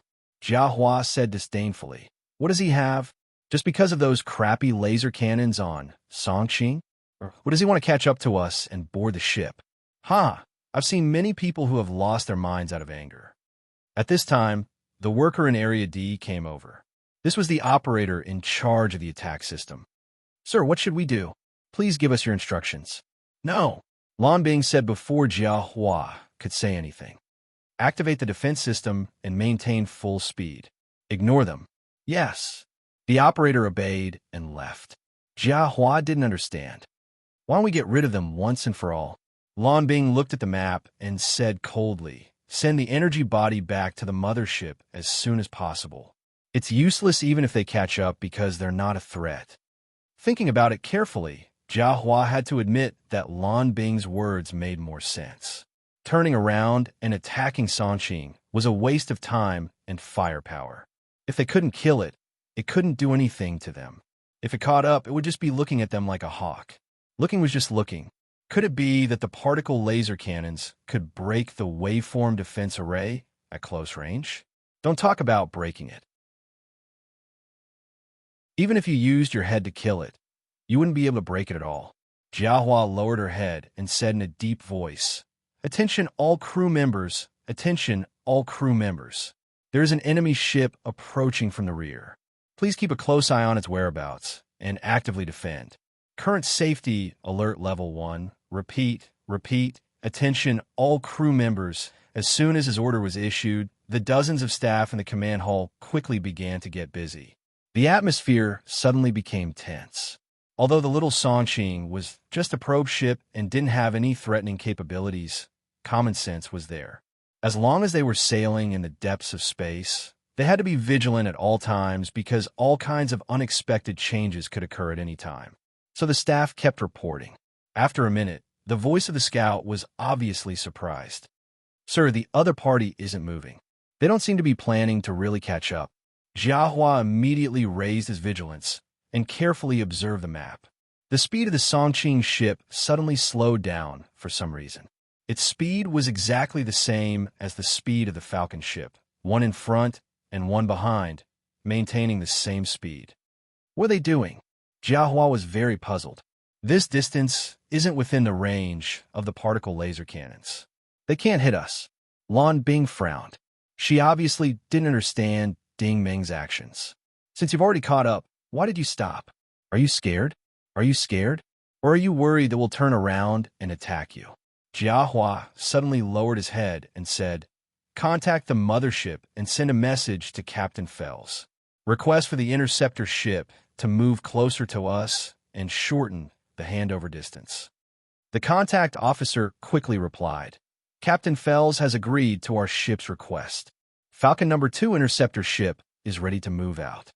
Hearing the report, Lan Bing nodded slightly at Jiahua, which meant that she approved of his ability to command on the spot. This was undoubtedly the most scientific and reasonable plan. The energy body should enter the interceptor ship as soon as possible, and we'll give you a way out. Ding Meng, if you continue to stubbornly pursue us, you'll be annihilated. Jiahua suddenly felt his heart beat faster again, not because of nervousness, but because of Lan Bing's approving gaze. This was the first time Miss Bing had looked at him directly. At the same time, in the command cabin of the Songqing ship, Ruolin pointed at the control panel and exclaimed, "Not good. Their interceptor ship seems to have activated and is heading towards the Falcon ship. It looks like it's coming to pick them up." Everyone looked at it, and, as expected, the red dot outside the K8 system began to flash. This was a moving sign, and it looked like it was moving in a straight line, heading straight for the Falcon ship. Ruelin quickly calculated the results. The Falcon ship is expected to meet up with them in 24 minutes. If we maintain our current speed and direction, we'll enter the range of the interceptor ship's railgun in 8 minutes. It looks like the time I expected will be shortened. Xinjie took a deep breath and revealed his signature strange smile. Ding Ming, don't you think this is very interesting? Ding Ming asked curiously. Oh, interesting? Xinjie smiled. Thinking back, we were the ones who escaped along this route, and they were chasing us with the Falcon ship. Now, it's our turn to chase, and they're escaping with the Falcon ship. Hee hee, you can break your head, but your hair can't be messed up. You can bleed, but your shoes have to be oiled. He shook his head, and Star Art didn't know whether to laugh or cry. What was going on? The lives of everyone on the ship are in your hands, and you'll be finished in 8 minutes at most, and you're still in mood to brag? You still think it's interesting? Star Art felt that this guy was really strange beyond belief. Ding Ming couldn't help but smile. Zebra brand shoe polish, that's not bad. At this time, Ruelin poked her head over. Sergeant Xinjie, all the systems have been charged. You can begin. Xinjie snapped his fingers and then pressed his hands on the control panel. It's time to show off my real skills. Reality proved that Jiahua's caution was correct. But no matter how careful he was, he would never have imagined what would happen next. There was a sudden exclamation from Area A's control area. Sir, we've discovered that a hacker is invading our system through the International Space Network. What? Hacker? Jiahua couldn't believe his ears. He turned to look at Lan Bing. There's a hacker in that group? Lan Bing lowered her head and frowned. She was clearly trying to recall. It's possible. Jiming walked over with an ugly expression. Xinjie is an origin ability statistician. That little guy usually has a few tricks up his sleeve. If there's a hacker, then he's definitely that hacker. Jiahua immediately turned his head and yelled, "Open the internal network, activate manual mode, and raise the system's smart defense wall to the highest level." This time, the exclamation from the staff member was even louder, and it was clearly panicked. Sir, the invasion is still continuing. The defense wall can't stop him. Our weapon system's transmission signal has been interfered with and has been locked. See, Jiahua finally sucked in a breath of cold air. My God, what kind of people were this? They could actually interfere with the airship's transmission signal. Jiahua forced himself to calm down and asked in a deep voice, "How long will it take to restart the transmission system?" "It'll be restarted in 30 seconds, the staff member replied. Jiahua's gaze was like a sword as he stared at the map. I want to see what kind of tricks you can play in this half a minute. Chapter 139. As soon as Jiahua finished speaking, a red light suddenly flashed in the command room, and an alarm went off. This was a very high-level warning. A new screen automatically appeared on the workbench in Area C, indicating that new information was being transmitted. The detector jumped up from his seat as if he had been electrocuted. Not good. The other party's ion detector has completely locked onto our coordinates and is forcefully connecting in. There was a series of whoosh, whoosh, whoosh sounds, and more than 10 rays shot down from the ceiling. This was a long-distance real-time projection, but it was not Ding Ming, but Xinjie. Xinjie glanced around and said with a smile, "Ladies and gentlemen, don't panic. Let me greet everyone first. How are you?" The dozens of workers in the hall stared at him in shock. "You're so awesome, and you spent so much effort hacking our transmission system just to connect in and greet us? I don't believe it." Jiahua obviously did not believe it either. There was no technology involved in long-distance real-time projection, and it did not require a hacker to hack into it. So the other party must have a deeper meaning. "Sergeant Xinjie, what do you want?" Jiahua asked coldly. "Huh." Xinjie looked up and laughed. "You used the word honorable well. You're not bad. I like you a lot." Jiahua's expression turned even colder. "Just say what you want to say." Xinjie had a carefree expression. "I came all the way here for nothing. I don't know what grudges you have with the Norse Empire, and I don't care what you're doing on the Dead Silent Star, because none of that has anything to do with me." Jiahua sneered. Then what does have anything to do with you? Good question. Xian Jia clapped his hands. I'm a person who clearly distinguishes between kindness and hatred. Every wrong has its perpetrator, every debt has its debtor, and every favor has its benefactor. Who do you have a grudge with? Jiahua asked calmly. Xian Jia wiped his face. Someone shot me on my spaceship before. Don't you think that counts as a grudge? Jiahua sneered. You're planning to take revenge, right? Xian Jia said proudly. I'm very fair. Whoever shot me, I'll shoot him back. Do you think that's fair? Fairness is fairness. Jiahua stared straight at him. It's a pity that you haven't figured out the situation yet. Your shot can't hit here. I know. Xian Jia looked mockingly at Ji Ming, who was behind Jiahua. Officer Ji Ming, actually, it's good that you were shot by me. At this moment, Ji Ming had no choice but to remain silent. He couldn't help but sneer. Then come and hit me. Xian Jia smiled and said, even if I shoot you, you wouldn't die. But you're now a traitor. Once the Empire's military catches you, it wouldn't be a matter of a single shot. Moreover, you wouldn't be able to die at that time. Even if you wanted to die, it would be difficult. Ji Ming gritted his teeth and said, then come and catch me. Xian Jia smiled even more happily.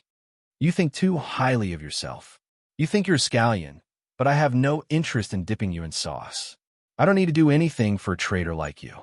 Maybe one day, these people around you will do it for me. You know that logic. You're a traitor here today, and you might be a traitor on your own side tomorrow. You can betray us today, and you might betray them tomorrow. There are too many traitors in history. Do you want me to give you a few classic examples of traitors? His words had no nutritional value, but those who paid attention could hear that he kept saying traitor left and right, as if emphasizing the word traitor to the staff around him.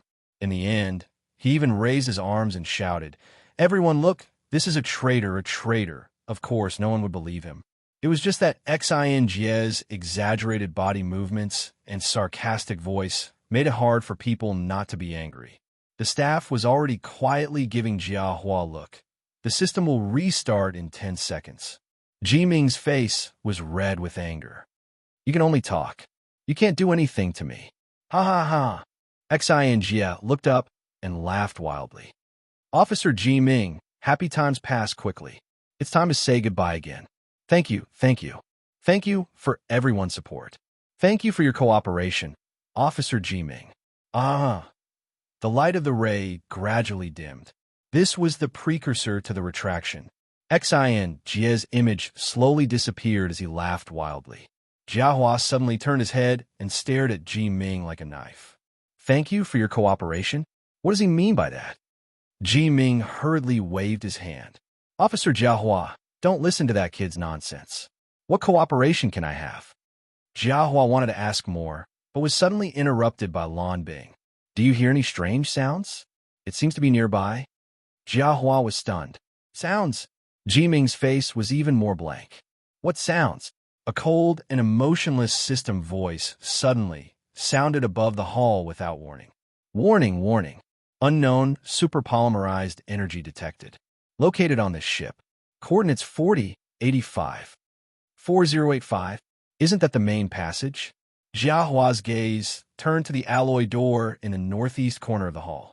The door was not closed. After all, this was the core area of the ship. Without authorization, one couldn't even pass through the periphery, let alone here.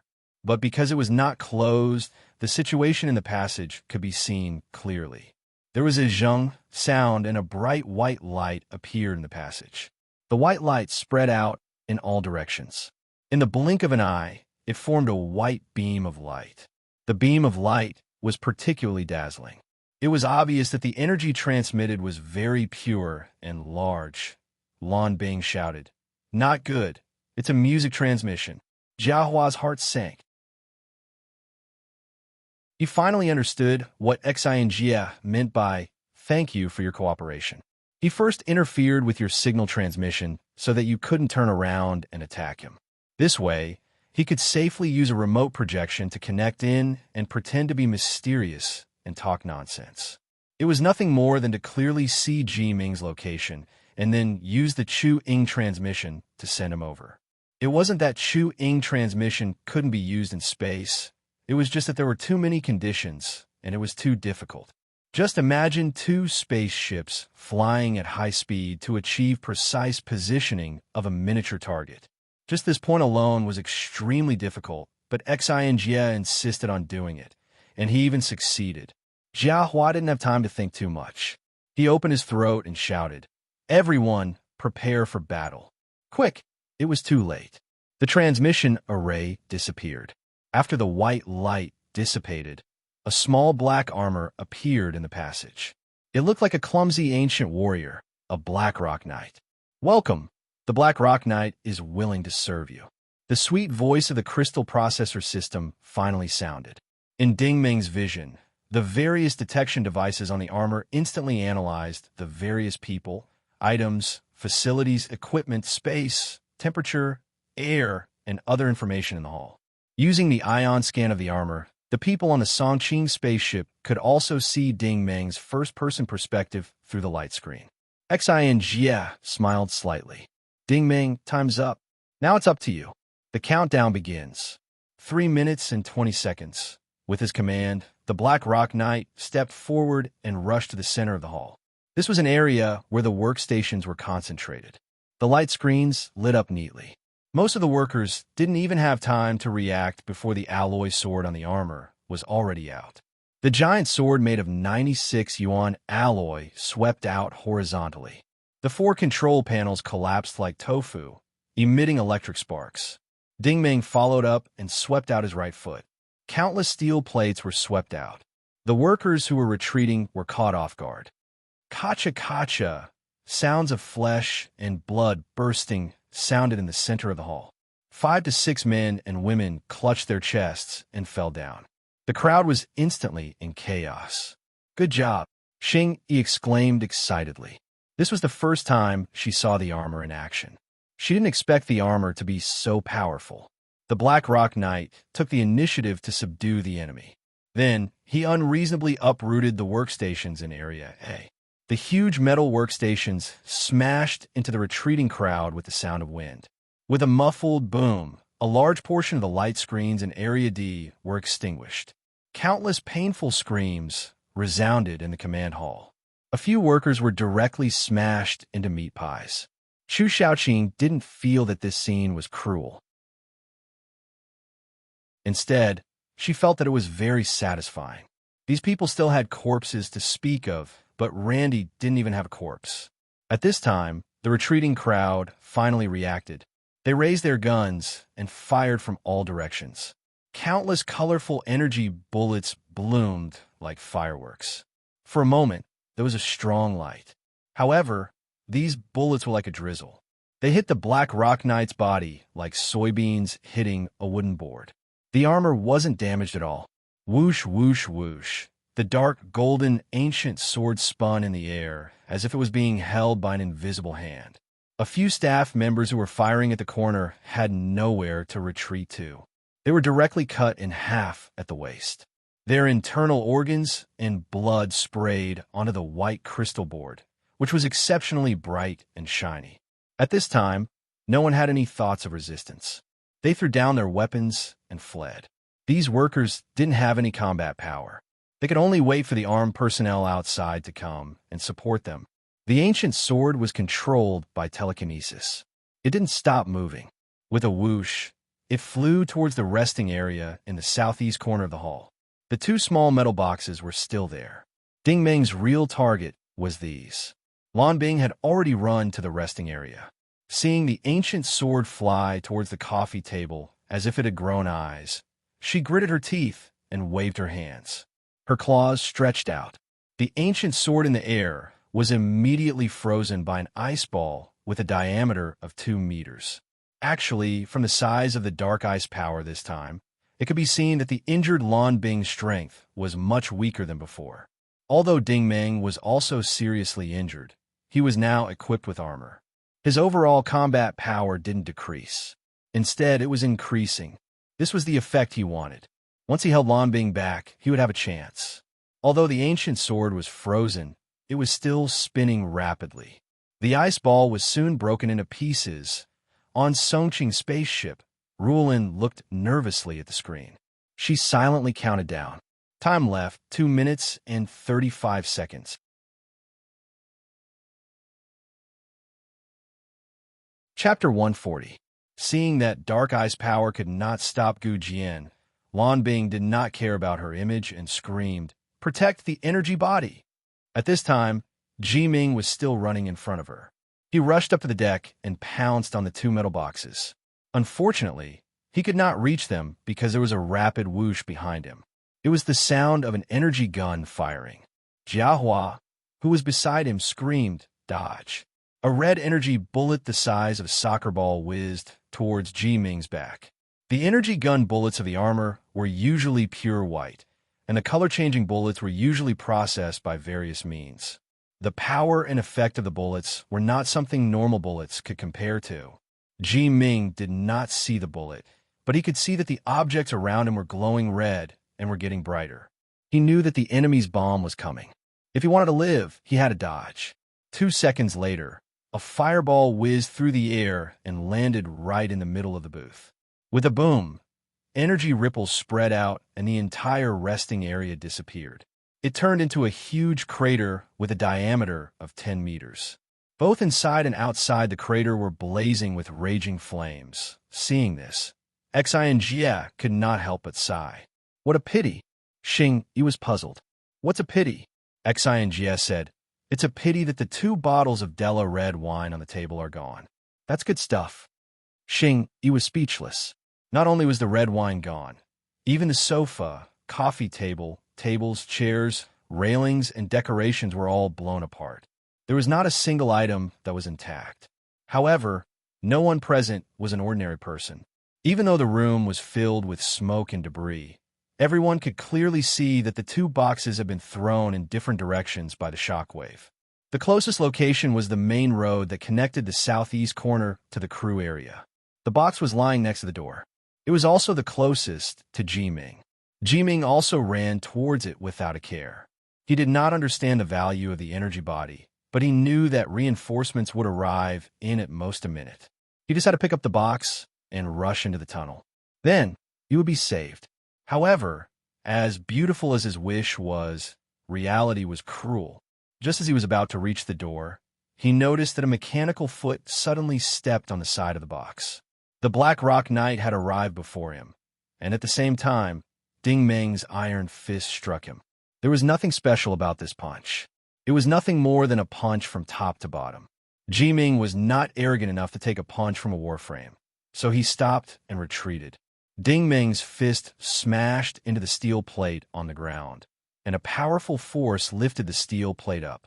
Ding Meng then struck out with his palm again, and one of the plates spun and flew towards Ji Ming's face. Ji Ming was shocked. As he retreated, he used both of his palms to block the alloy steel plate that had already turned into a sharp weapon. The power of the warframe was so domineering that even though he managed to block it, the force behind it did not disappear. It forced him to slide backwards. He was an advanced thermodynamic ability user. Blocking this slap was already his limit. Unfortunately, Ding Meng did not stop there. In Ji Ming's field of vision, the Black Rock Knight, not far away, suddenly raised his thick black energy pistol. The black muzzle flashed, and then there was a loud bang. A deadly fireball flew towards him. At this moment, Ji Ming's pupils contracted. The reflection of the fireball on his retina became brighter and bigger.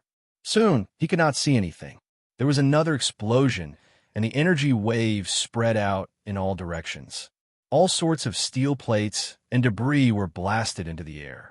In the new crater, Ji Ming was lying in the fire, his entire body charred.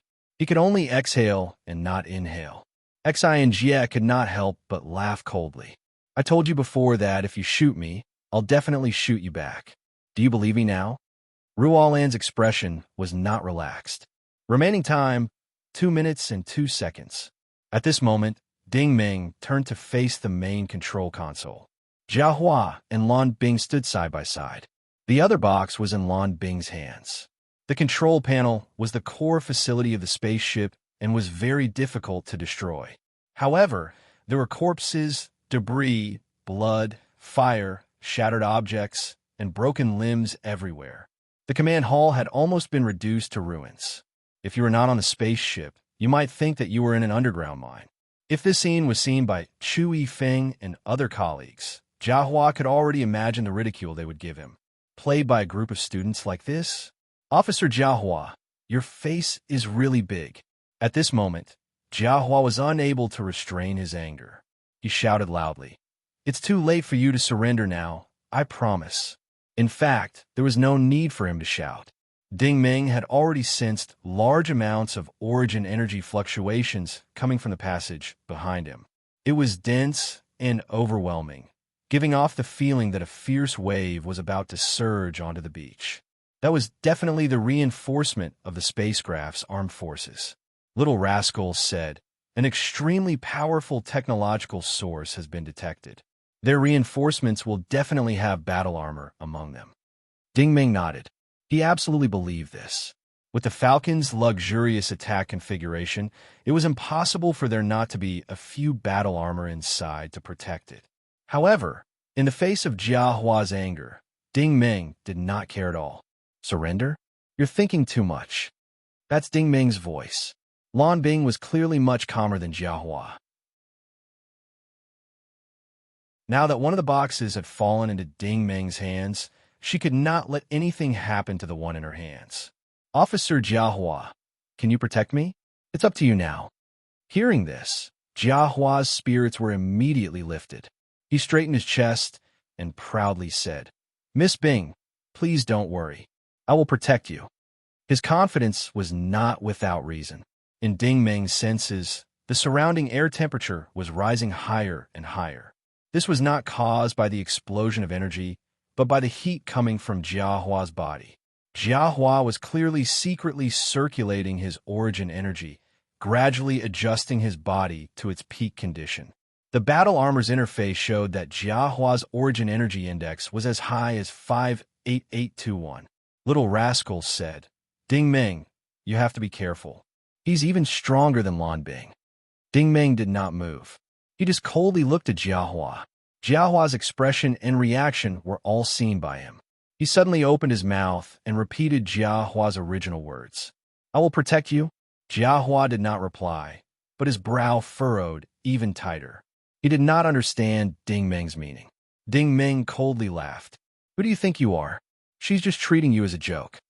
"You." Jiahua was enraged. He could not tolerate this kind of ruthless mockery. Lan Bing suddenly discovered Ding Ming's sinister side. She could not help but shout, "Don't waste words with him. Just go." Ding Ming coldly laughed even harder. "Before, in the underground mine, she used this trick to lure my classmates into becoming cannon fodder. Now it's your turn. I didn't expect you to believe her. Protect her? Who can a joke like him protect?"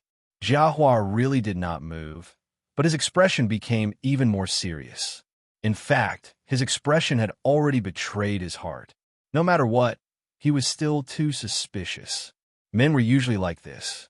He might not be suspicious of other things, but when it came to the woman he cared about, it was inevitable that his thoughts would wander. And suspicion itself was the greatest enemy.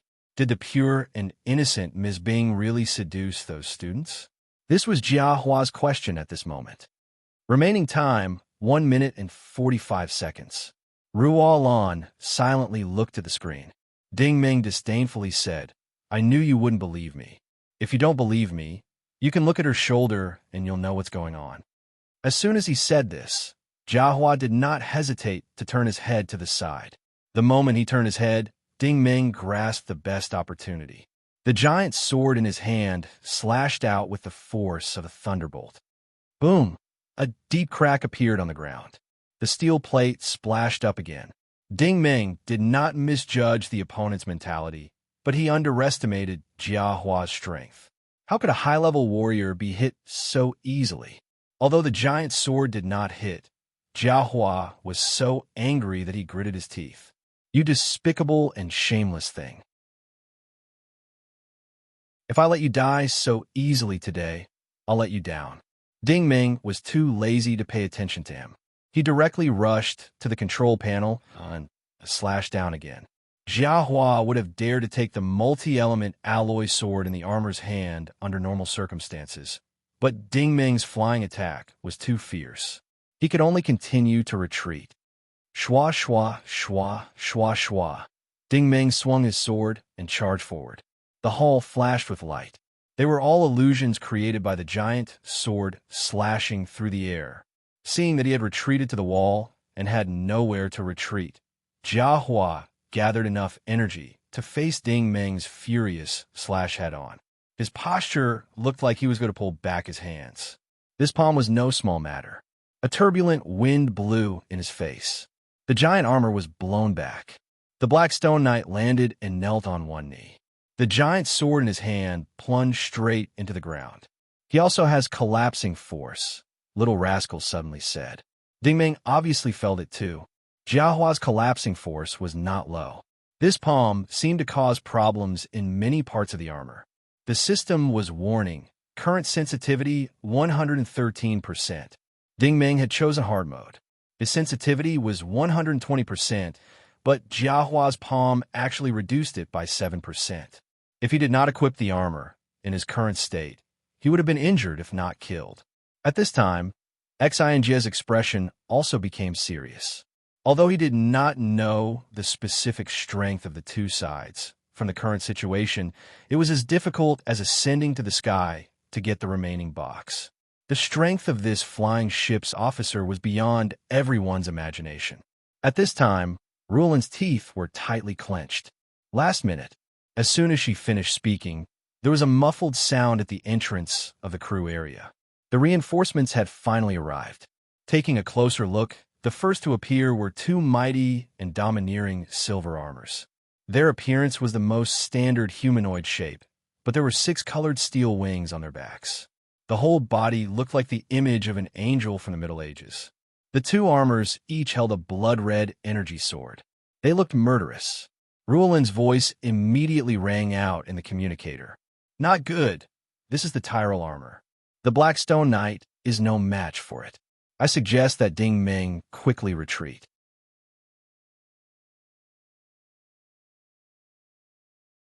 Chapter 141. There were many types of armor, and they could be said to be systematic and vast. However, looking at the history of the armor, the Black Rock armor had been in service for 30 years. It was a third-generation product. Strictly speaking, the Black Rock Knight was a third-generation product, while the Tyrell armor was the current mainstream. It had not been in service for more than 5 years, and it was one of the best armor in the Federal Empire. It was a 6th-generation product. The difference between the two was not something that could be explained in a few words. A simple analogy would be enough. The Black Rock Knight against the Tyrell armor was like an advanced Origin Energy Warrior against a beginner Origin Energy Warrior. The chances of winning were very small. The two Tyrell armors were still some distance away from the central control panel, but Ding Ming wasn't discouraged. His chances of winning were slim, but it wasn't impossible. He wouldn't give up even if there was only the slightest chance. The Black Rock Knight suddenly stood up, pulled out his sword, and continued to charge forward. Jiahua shouted as he gathered energy. Catch him and take him to the laboratory. The two silver Tyrells rose from the ground. The steel wings on their backs rotated, and 6 crystal flames shot into the air. The entire hall was suddenly illuminated by a strong blue light. As the Tyrell armor took off, everyone on Songqing's spaceship felt their hearts in their throats. Everyone stared at the screen. Although Chu Shaoqing, Xing Yi, and Ruo Lan had not seen the Tyrell armor in action, they had studied the evaluation data of this armor at the Listing Academy. They could not imagine why Ding Ming would continue to attack, even though he had clearly seen the Tyrell armor. In front of the screen, only Xing's expression was slightly relaxed. He knew Ding Ming quite well. When faced with real danger, Ding Ming would usually be able to keep his cool. This was definitely not a simple charge. Ding Ming must have a deeper meaning. Sure enough, when the Black Rock Knight's giant alloy sword slashed out for the second time, Jiahua once again blocked it with his palms. Unfortunately, this time, he did not manage to force the opponent back. Although the Black Rock Knight's body trembled slightly after being hit, Ding Ming's sword continued to slash down. Jiahua hurriedly retreated in shock. He had already vaguely guessed what was going on. The opponent had most likely increased the difficulty of operating the mecha. It was either difficult or hell grade. Ding Ming did not stop there. After the giant sword slashed down, it quickly turned into an upward slash. Looking at his posture, it was a typical desperate fighting style. If I can't escape, you can't escape either. Large beads of sweat trickled down Ruo Lan's forehead. She gritted her teeth and counted down, 40 seconds left. At this moment, 2 Tyrell armors had already descended from the sky. 2 shining energy swords slashed towards the right leg and left arm of the Blackrock Knight. Their goal was very clear, to directly incapacitate the knight. Chi. Ding Ming did not dodge at all. As soon as the energy sword touched the Blackrock Knight, the proton fiberboard on his right leg and left arm melted like molten steel, and a large part of it collapsed. The Blackrock Knight immediately knelt on the ground, but at the same time, Ding Ming's third slash was already out. This slash was not aimed at Jiahua, but the Blackrock Knight's backup alloy sword. It was originally mounted on the back. When the Tyrell landed, Ding Ming had already activated the switch. The backup sword shot out and landed in front of him in a parabola. However, Ding Ming did not catch it. Instead, he used total annihilation on the hilt of the sword. Ding! It was a loud sound. Jiahua had already dodged the third slash, but this backup sword became the fourth slash. It actually whizzed in circles and flew in a semi-arc. It miraculously went around Jiahua and rushed towards his back. Not good. Jiahua knew he had been tricked. Ding Ming's target was not him, but Lan Bing behind him. In Lan Bing's current state, even if she used Dark Eye's power, she would not be able to freeze this giant sword that was spinning like a top. Lan Bing did not care about her usual cold and beautiful image. She, who was wearing a Chong Sam, simply rolled on the ground and rolled towards the corner of the wall behind her. She looked very pathetic. Unexpectedly, after the giant sword sank into the steel plate on the wall, there was a loud clang. A dark golden light left the giant sword and shot towards Lan Bing on the ground like lightning. It turned out that Ding Ming had already used his telekinesis to attach the ancient sword to the giant sword. Finally, he used the rebound force to launch a sneak attack. This was an extremely sinister move. Even the 2 Tyrells that were controlling the Blackrock Knight did not move. They were probably frightened by this scene. After all, this was Miss Bing.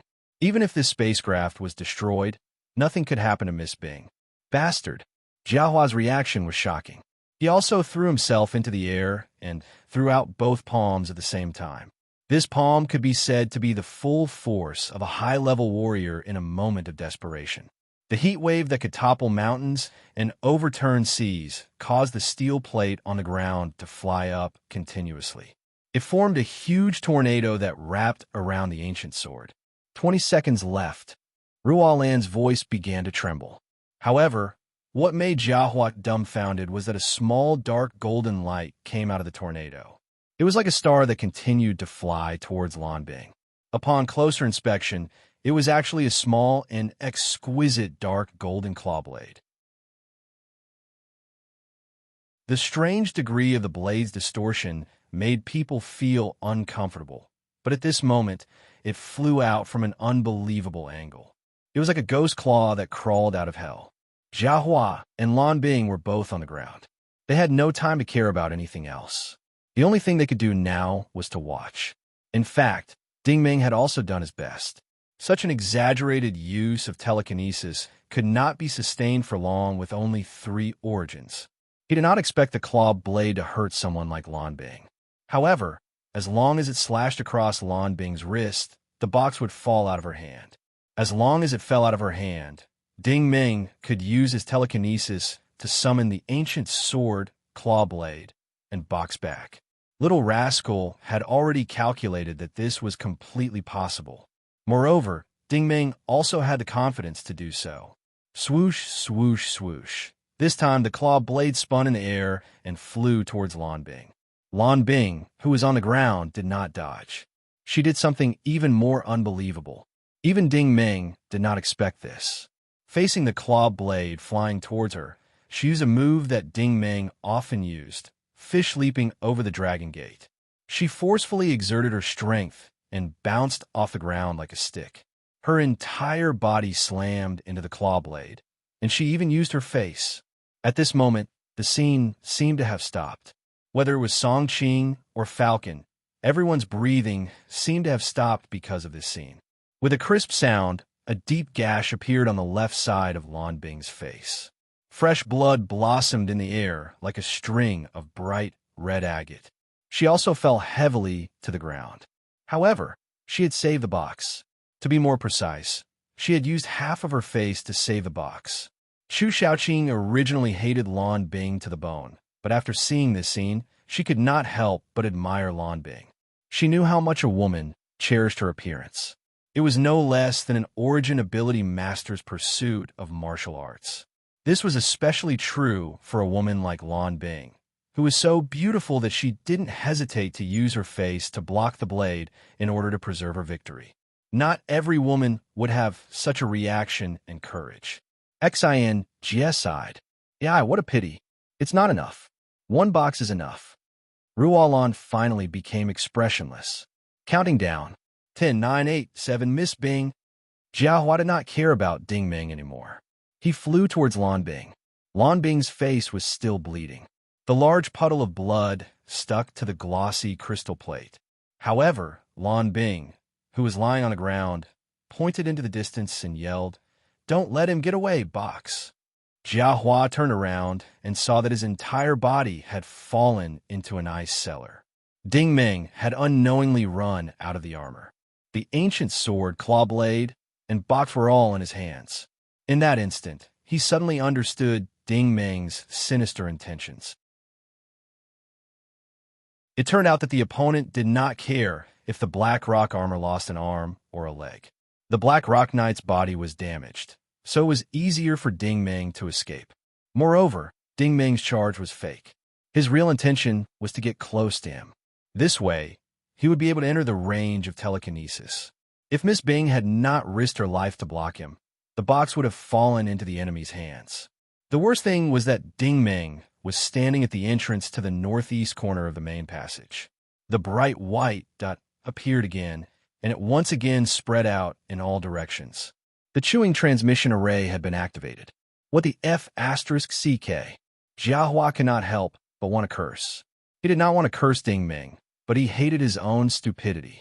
Since the opponent could accurately locate Ding Meng and send Ding Meng here, then he could definitely send Ding Meng back. No matter how skilled a hacker was, there was no way he could activate the transmission array from somewhere else, right? Where did Ding Meng's voice come from? It must have been sent back from that point as well. How could I be so stupid? Ding Meng's image in the light pillar was becoming blurry. Before he disappeared, he was even waving his hand and smiling. Happy times fly by quickly. It's time to say goodbye. Thank you for your support. I'll be leaving first. Here's a small gift for you guys. The 3 origin points were in hellish operation mode. Its battle value had long exceeded 60,000 points. It would definitely explode within a minute. Get out of the way. Jiahua shouted at the 2 Tyrell armors that were still in a daze. It was too late. The Black Rock armor had already turned into a huge eye of light. Ruolan's countdown was just right. 5, 4, 3, 2, 1. When the countdown reached 1, the light pillar of the Chu-Ing transmission array shrunk back into a white dot. The transmission array was closed. Ding Meng really said goodbye right under their noses. There was an earth-shattering boom. The command center was filled with an expanding sphere of energy. It was completely invisible.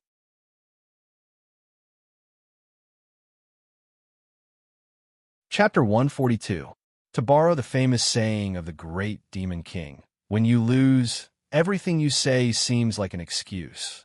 Similarly, when your results are bad, everything you write will seem like a pretentious speech.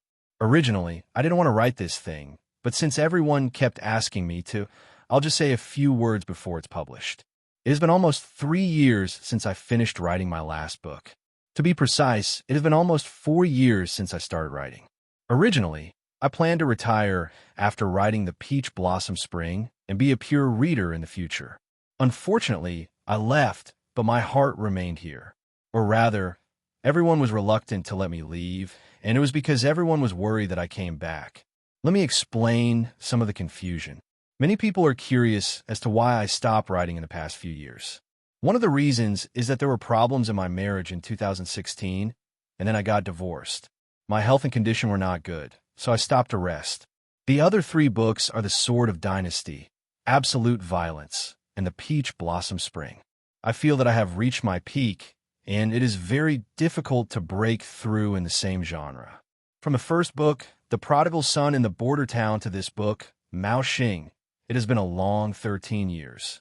The protagonists, Lin Yi, Chou Tian, Lu Fei, Wu Hua, Yi Shuang, Zhang He, DeLong, and today's Ding Meng. I believe that readers can see that they have gradually transformed from young, immature, naive, and passionate to mature, calm, sophisticated, wise, and experienced. The changes of the protagonists are the truest portrayal of me, the author. The passage of time and the changes of the world have made me no longer young. I just checked the time that A Spear of Blood was published, and it was actually August 1st, 2009. Suddenly, many scenes of writing appeared in front of my eyes, as if it was yesterday. In the blink of an eye, 10 years had passed. Now, I no longer had the courage to write 18 chapters a day, nor did I have the hand speed to write 13,000 or 13,000 words a day. I also didn't have the courage to fight for a spot on the monthly votes list. Sometimes, I felt that I was getting old, and my energy wasn't as good as before. Of course, this was normal, but more often than not, it was because there were more trivial things to do, and my thoughts had changed. I had concerns, my standpoint, and all kinds of fetters, so my style was no longer as direct, pure, and sharp as before. After all, the character Wu Hua was like my personal mark, deeply branded on the pen name Border City Wanderer by everyone. From the perspective of web novels, I'm not a qualified author. I'm stubborn, persistent, and don't like to go with the flow. I also don't like to take care of other people's feelings. Every book has always been written according to my will, and it has never changed for any reason. It was obvious that the results would not be good. The same was true for this book. With a 3-year hiatus, what would the results be like? Everyone can see it, and I also have an idea in my heart. As for the reason, I won't explain it here. I'm an amateur writer, and I don't have the heart to worry about professional writing. Some things, thinking too much about it, will affect one's mood and state. The result of not changing my original intention was also obvious. There was always a group of readers, whether it was when I was at my peak or when I was at my lowest, always following my footsteps and never giving up. During the period of 15 to 19, when I didn't write, every holiday, there would always be groups of 2 or 3 readers who would travel thousands of miles to visit me. I used to say that I didn't want to face those expectant gazes, but when I met them in real life, they didn't rush me. There were only pairs of sincere and joyful eyes. Only when I waved goodbye at the train station would they turn around and ask me the classic sentence that they often at me in the group, "Brother Bien, will you write another book?" Every time I was speechless. When I heard this sentence in real life, my heart was filled with mixed feelings. On the way back, I habitually asked Shuai to change the music in the car to Mao Bai's A Person Like Me. Every time I heard this song, I would have many emotions in my heart. It's been almost 4 years, and I thought I had almost forgotten myself. I didn't expect that everyone was still waiting for me. What really made me decide to write a new book was a day in August of 2018. My office got a new computer, and the first thing I did when I turned it on was habitually look at the date and time in the bottom right corner. Because at this time, I would always say to myself, usually at this time, I should be writing. Some habits are deeply ingrained in the bone, and some passions are integrated into one's life. Just like some people's characteristics can't be changed no matter what. After 3 years, I'm back. This Mao Xing is a science fiction novel, and it's not a genre that I'm good at. However, I'm really tired of writing about games. If I'm interested in the future, I can consider League of Legends. I was once a diamond rank player in Ionia, so I also want to welcome the challenge of a new field.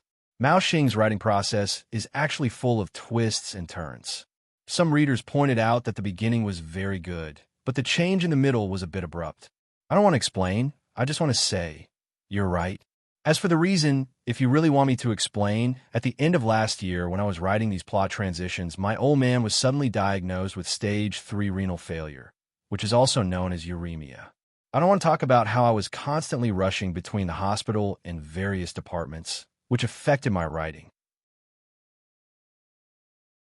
I don't like to reveal too much about my own privacy, so mentioning this topic is neither to sell pity nor to justify myself. I just want to say that under such tremendous pressure, I still tried my best to write every paragraph and every chapter. I sincerely hope that everyone can give me some tolerance and understanding. I don't think there is any author who doesn't have a little accident or personal matter that would affect their writing. As an author who has written many books, it's very likely that I will decisively cut this book. Starting a new one is the way to go. The current era is different from the past. The pace of change is too fast, so fast that it's hard for people to adapt. They need to go with the flow and cater to the market. In fact, I understand all these reasons, but I won't do it. I don't want to prove how great I am, but 13 years ago, when I wrote my first book, I said that I'm not a TJ. I've always cherished my pen name, kept my promise, and never went back on my words. Even if there's only one reader left in the world, I will still finish writing it. Today, I'm still proud of this. The 9 books under my name, none of them are TJ's works. They were all written according to my ideas. This is the 10th book. Whether the results are ideal or not, it doesn't matter to me now. The only thing I feel is that in such a gloomy and even dismal valley, there's still a group of cute readers who are accompanying and supporting me. So, for this 10th book, I should have written a longer speech, talked about my experiences, joked around, acted cute, asked for votes, and then thanked them. It would have been a good way to commemorate the 10 number. But now I don't plan to do that. All the complicated emotions and thousands of words I want to say are condensed into one word. It's not thank you, but write. I'll continue to write. I'll continue to write. I'll be honest to the end. Thinking back to when I wrote my first book, I've survived such a difficult and dark situation. What I'm facing now is nothing. What I don't lack the most is tenacity and perseverance. Ignore those meaningless data and don't talk about those miscellaneous things. Authors have always used their books to speak. 2 words. All right. 3 words. Right? Right? Right? All right. The speech is over. Everyone continue. It's Ding Ming's turn to play with everyone. PS1. My small advertisement. The works written by Longzi, CS. Border City Longzi, CS. Chaotic Superstars, CS. True Colors of Heroes. Border City Sword God. Online Games, Blood Rush. Invincible Black Spear. Sword of the Dynasty. Absolute Violence. Meeting the Peach Blossom Spring. Some of the books are not available at Chidian and are published by him. Everyone can search for them on their own. It doesn't matter if you don't want to read the original version. If you want to read the original version, please feel free to read it. PS2. Meeting the Peach Blossom Spring doesn't have an online version. There's only a physical version and a WeChat version. Students who want to buy it can contact all the guild masters of this book. That's right, this book is going to be made into a movie. If there's good news, I'll inform everyone. Border City Longzi 4. 25, 2019, written in Yuyang County, Chongqing.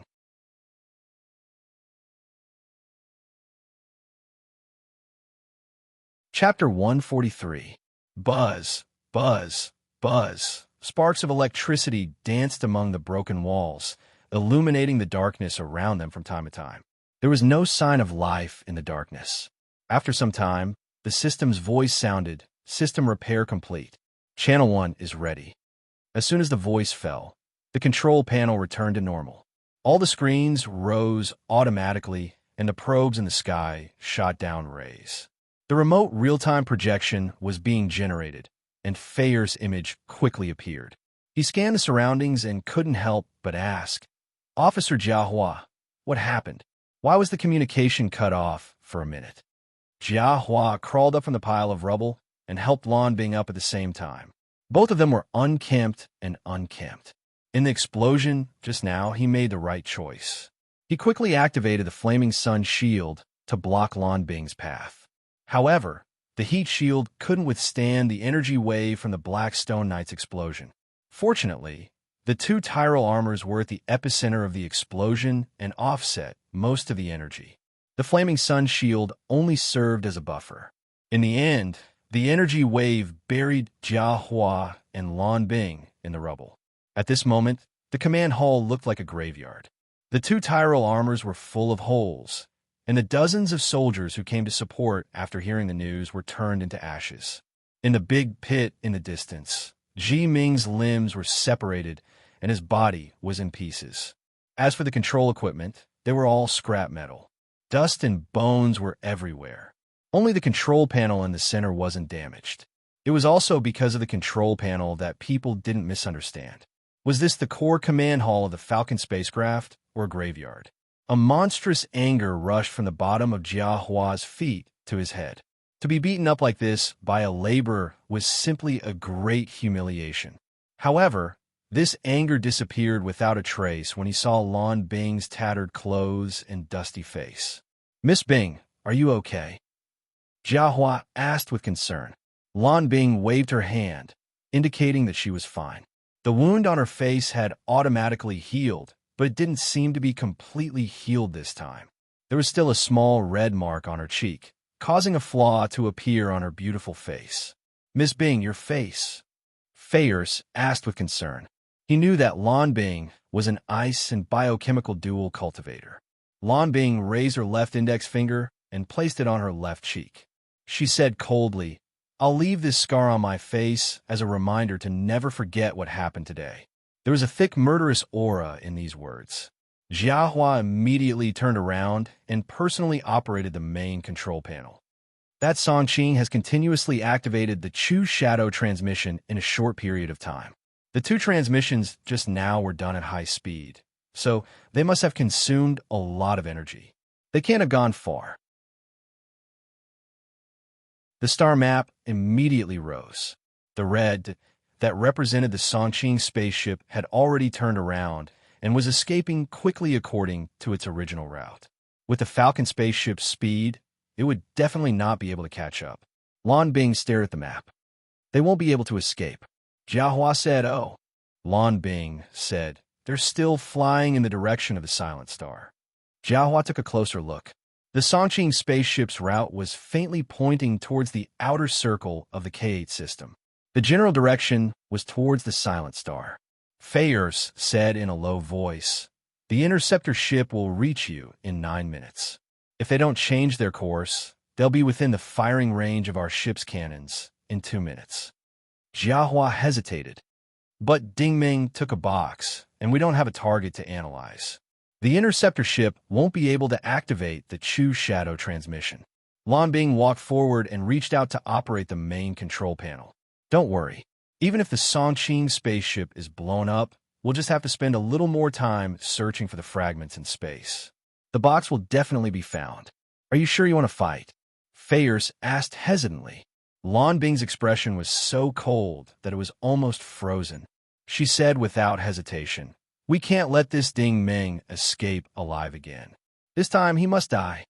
2 minutes later, a battleship that looked like a dolphin flew out of the darkness. It looked like a strange fish that had crawled out of the deep sea. This was the soaring Eagle No. 2 Falcon Dragon interceptor ship that was supposed to receive the Falcon Dragon spaceship. At this moment, the bridge's command hall was brightly lit. Dozens of workers were busy at their posts. Lan Bing, Jia Hua, and Fayer's remote real-time projections had already been transmitted here. Facing the 3 officers, Bayona didn't dare to be negligent. Even though she was the commander of this Falcon Dragon interceptor ship, in reality, everyone knew that she was Lan Bing's direct subordinate. Seeing the usually high and mighty Miss Bing's disheveled and dusty appearance, she really didn't have the courage to ask what had happened before. She could only obediently carry out her orders. "Miss Bing, the ship's cannons are fully charged. The target has been locked onto." Lan Bing uttered coldly, "Fight." The steel plates at the bottom of the interceptor ship automatically opened up. A black square cannon was lowered. The sharp nose of the cannon at the front of the cannon shot out a straight and bright light beam into the depths of the universe. Although it was called small, in reality, it was just a visual difference. The diameter of this railgun was 20 meters long. Any spaceship below the warship class would have a hard time escaping once it was locked onto. On the other side, Songqing's spaceship was still moving at high speed. Bayona looked at the real-time image displayed on the radar and was very puzzled. Songqing's speed was extremely fast, but the interceptor ship was still able to catch up. There was no need to use the expensive ship's secondary cannons to attack. Of course, she didn't know that Lan Bing and Jia Hua were in a state of anger.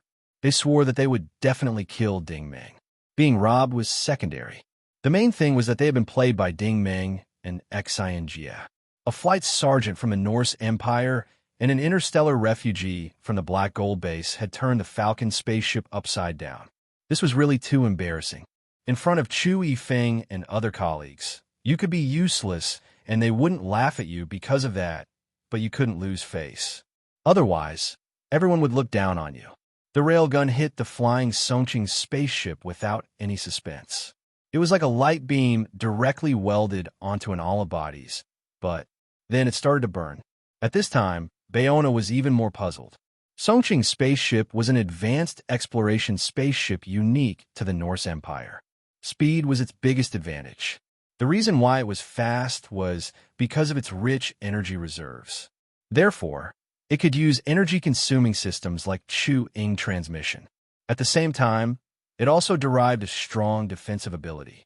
Logically speaking, Songqing should have deployed an energy shield to resist the impact after being hit by the railgun. The principle was very simple. It was nothing more than increasing the energy consumption and using energy to buy time to escape. At this time, the attacker would analyze the structure of the defense and increase the energy of the railgun or change the attack method. However, this Songqing spaceship was very strange. It didn't accelerate to escape or deploy any defensive measures. It was like a paper airplane. In less than 5 seconds after being hit by the railgun, the entire spaceship emitted sky-blue crystal flames. It was obviously going to disintegrate. Jia Hua snorted coldly. I knew it. They used Chu-Ing transmission many times and used too much energy. Now, they don't have any extra energy to defend. Bayona frowned. She really couldn't refute Jia Hua. After all, she was an officer. Her judgment was, even if this Songqing had used Chu-Ing transmission many times before, it shouldn't have become like this in a few seconds. The only explanation was that the other party used the remaining energy for other systems. But the question was, where did they use it? She couldn't tell. She could only wonder in her heart. If she could ask this question on the spot, then the ending of the matter would be different. In the depths of space, a tattered, mutated fish spaceship was flying slowly. In the cockpit, Ding Meng and the others stood by the control panel and watched the real-time image on the screen. Songqing's spaceship began to disintegrate under the railgun attack in just 5 seconds. Then, the railgun stopped firing. The spaceship, surrounded by crystal flames, fell into the atmosphere of the dead silent planet like a blue fireball. Xing Yi turned to look at Xian Jia again. She couldn't remember how many times she had turned her head. This time, she was full of admiration. When Songqing's spaceship activated ion drive and took off from the dead silent planet, Sleeman and the youngster also returned to the Blazing Shark spaceship. The Blazing Shark activated its stealth system and followed behind Songqing unhurriedly. After Ding Meng killed a bunch of people on the Falcon, he teleported back to Songqing.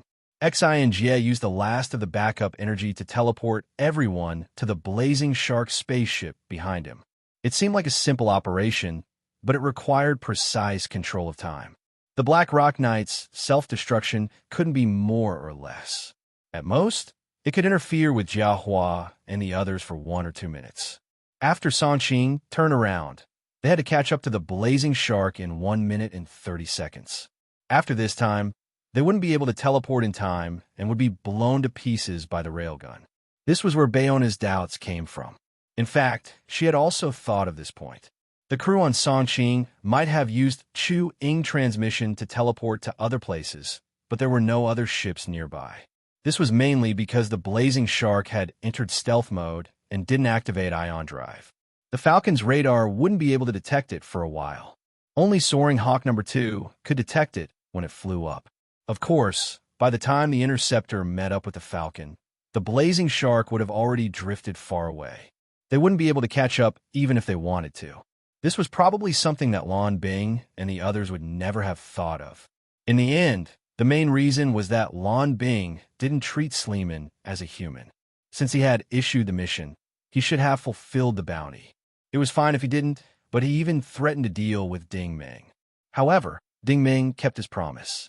If he said he would save them, he would definitely save them. Even if he only saved Sleeman and the youngster, it was still better than everyone dying from poison. Many things were usually like this. If there was a cause, there would be an effect. If there was a good deed, there would always be a good deed. If Ding Ming didn't save Sleeman and the youngster when he returned to the ground, Sleeman wouldn't have cooperated with Xinjia afterward. Then, everyone would be doomed. If Ding Ming saved Sleeman, he would undoubtedly have saved everyone on both ships.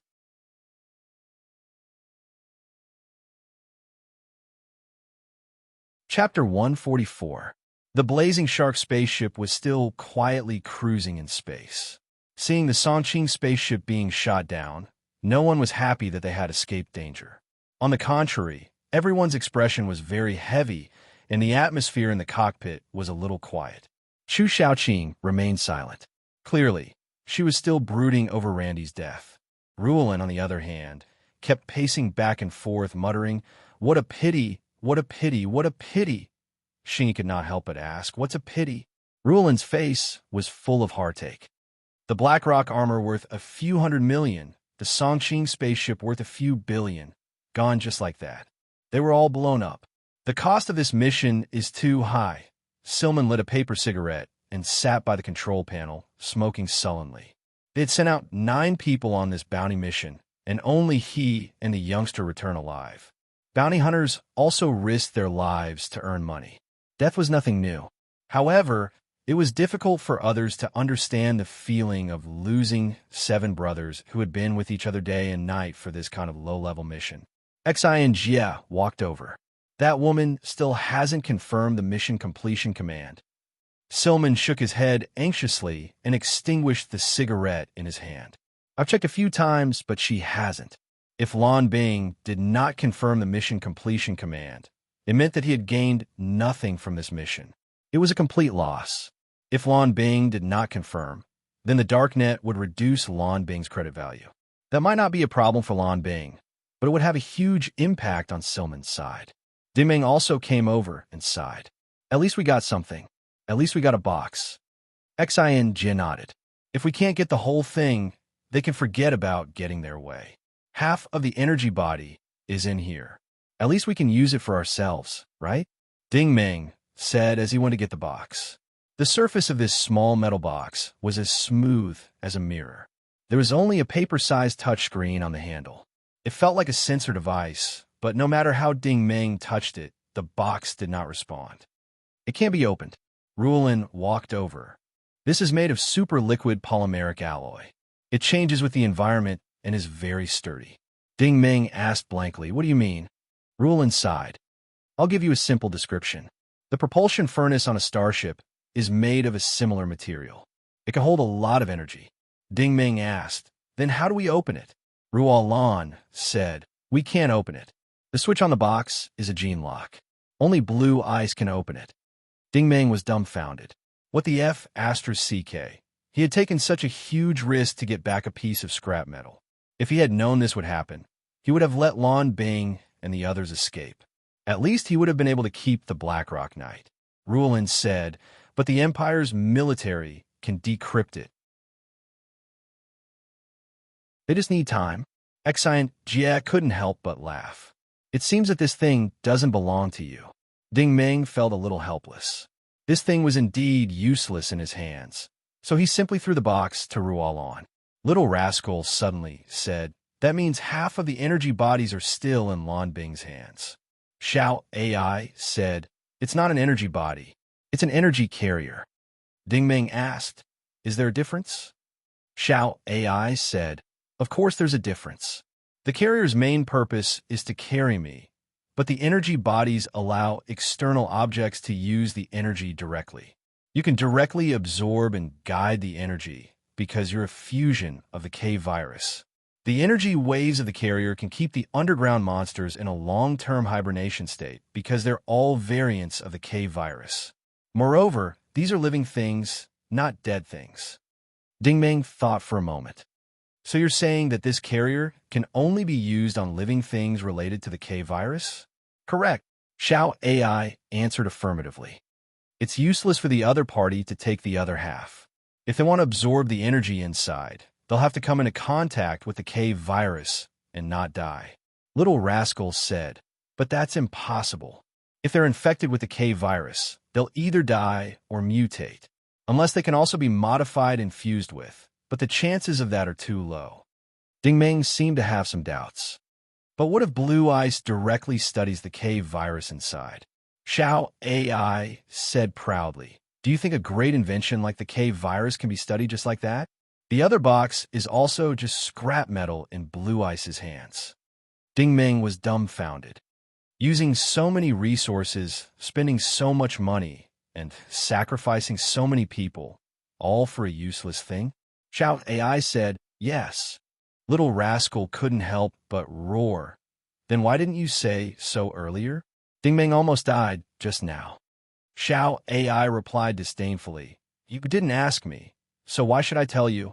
Little Rascal was helpless against Xiao AI's godly logic. Then you should have at least given me a hint before. Xiao AI said. Before the carrier was placed into the compressed space by Blue Ice, this result didn't exist. But after it was installed, this theory became reality. I was also afraid that it would affect ACT 5570's combat condition, so I kept quiet. An excellent system always gives a warning at the right time. A support system like you wouldn't understand. Yes, I don't understand. Little Rascal began to argue. Xiao AI, you know everything. Fine, then I'll ask you a question. Xiao AI said, ask away. Little Rascal said, when Dingmeng was modified, his energy source was exhausted. You should have died, so why were you sent into the energy carrier? You should know that the carrier isn't even inside the starship. Xiao AI was indeed stumped by this question. Xiao AI was amused. See, even you can't answer a question, right? Xiao AI sneered. Don't tell me you know. Little Rascal said proudly. Of course I know. Xiao AI asked curiously. What's the reason? Little Rascal said, you didn't ask? Why should I tell you? Xiao AI was speechless. Fine, then I'll ask you now. What's the reason? Little Rascal smiled. If you don't ask me, I won't tell you. If you ask me, I won't tell you either. The two caterpillars immediately wriggled in his field of vision and argued nonstop. Dingmeng was too lazy to pay attention to these two fellows, because at this moment, Salmon clapped his hands and said, Everyone, what do you plan to do next? Plans? They definitely couldn't go back now. Going back would be suicide. If they couldn't go back, it would be very difficult to contact the Beehive transport ship. They couldn't go back to the Norse Empire for the time being. Moreover, Salmon couldn't send them back either. The Blazing Shark's energy source couldn't support such a long flight, and the Norse Empire's borders didn't allow foreign ships to enter and leave as they pleased. Salmon's gaze fell on Dingmeng. If you don't mind, why don't we go to our Green Arrows base first? If we can contact the other fleets of the Norse Empire, then we can make plans. How about that? This was actually out of consideration for Dingmeng. Perhaps the military really would list Dingmeng as a wanted criminal. Thank you, Captain Salmon. Dingmeng could only thank him. Salmon patted him on the shoulder. No need to thank us. We should be the ones thanking you. Without your help, we wouldn't have been able to go back at all. Dingmeng sighed. Thank you for taking care of us.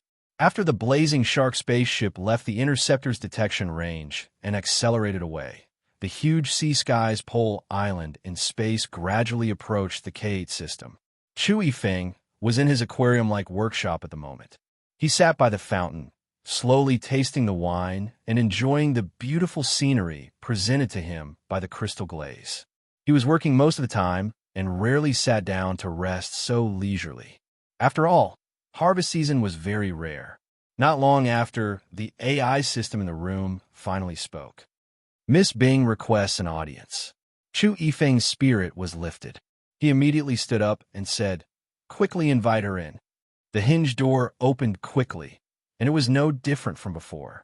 Every time she entered this room, Lan Bing's expression was as cold as ever. She didn't even change her clothes.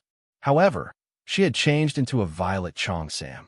After all, she was here to meet Chu Yifeng, and she couldn't look as pathetic as she did before.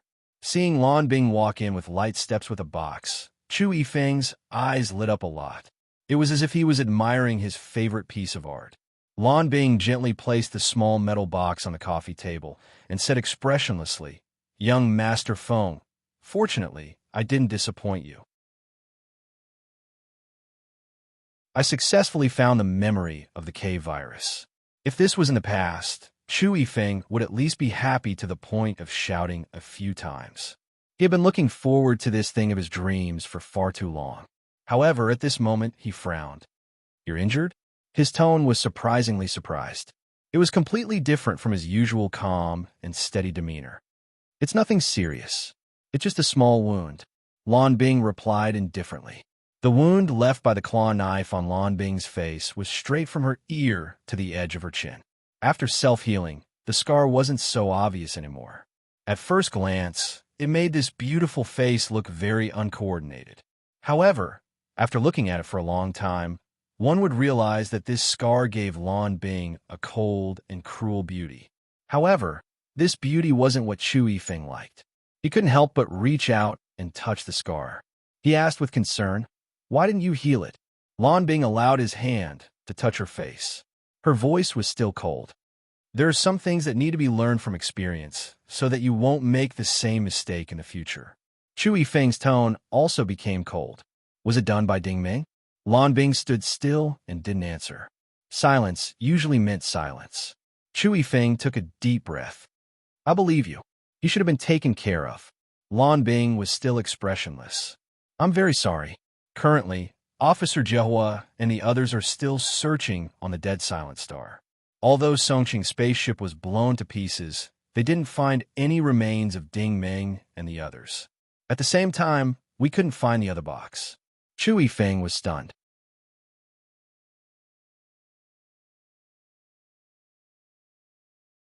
Chapter 145.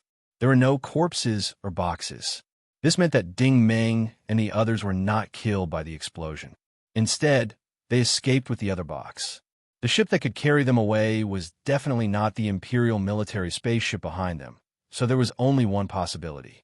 In fact, Chu Yifeng had also vaguely guessed that it was most likely the Green Arrow Corps' Blazing Shark spaceship that had rescued Ding Ming and the others.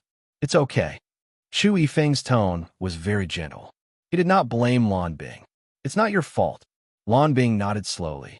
"Thank you for your understanding, young Master Feng." Chu Yifeng's hand kept stroking the scar. His movements were very gentle. "Bing-er, you've worked hard for this mission."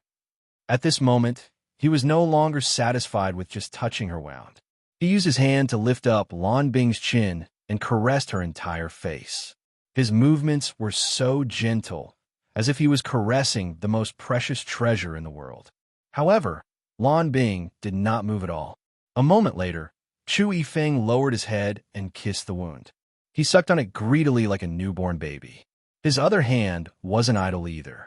He climbed onto Lan Bing's right shoulder and massaged it wantonly through the qipao. He was savoring the fragrance of her body. Unfortunately, Lan Bing didn't react at all. She just stood there and allowed him to suck on her. As his lips moved from her face to her white neck, Chu Yifeng finally felt a slight reaction from her body. However, it was not the reaction he was expecting. Lan Bing's body was gradually stiffening. She was even a little cold. "Young Master Feng, are you done kissing?" Lan Bing was expressionless. Her eyes were fixed on the box on the table. Chu Yifeng reluctantly stopped his intimate actions. Lan Bing continued, "Are you done?" Chu Yifeng sighed slightly and let go of his hand. Lan Bing asked coldly, "Young Master Feng, do you need me to take off my clothes?" Chu Yifeng's expression darkened. "I'm sorry. I lost my composure." "It's okay. I'm yours." Lan Bing's voice was not angry at all. If young Master Phone wants me, you could do it anytime, anywhere. Chu Yifeng, on the other hand, didn't know how to answer. He had tried this many times in front of this beautiful woman, but unfortunately, she was always a block of ice. No matter how passionate he was or how deep his obsession was, this block of ice would never melt. He was a person with a hierarchy. He was also a person who cared about his reputation. He was a person who valued quality and enjoyment. It was easy for him to obtain the blue ice, but it was not easy for him to achieve his ideal love. At the very least, it would not happen here and now. Chu Yifeng sighed. Binger, to me, you're more important than this chest. I know.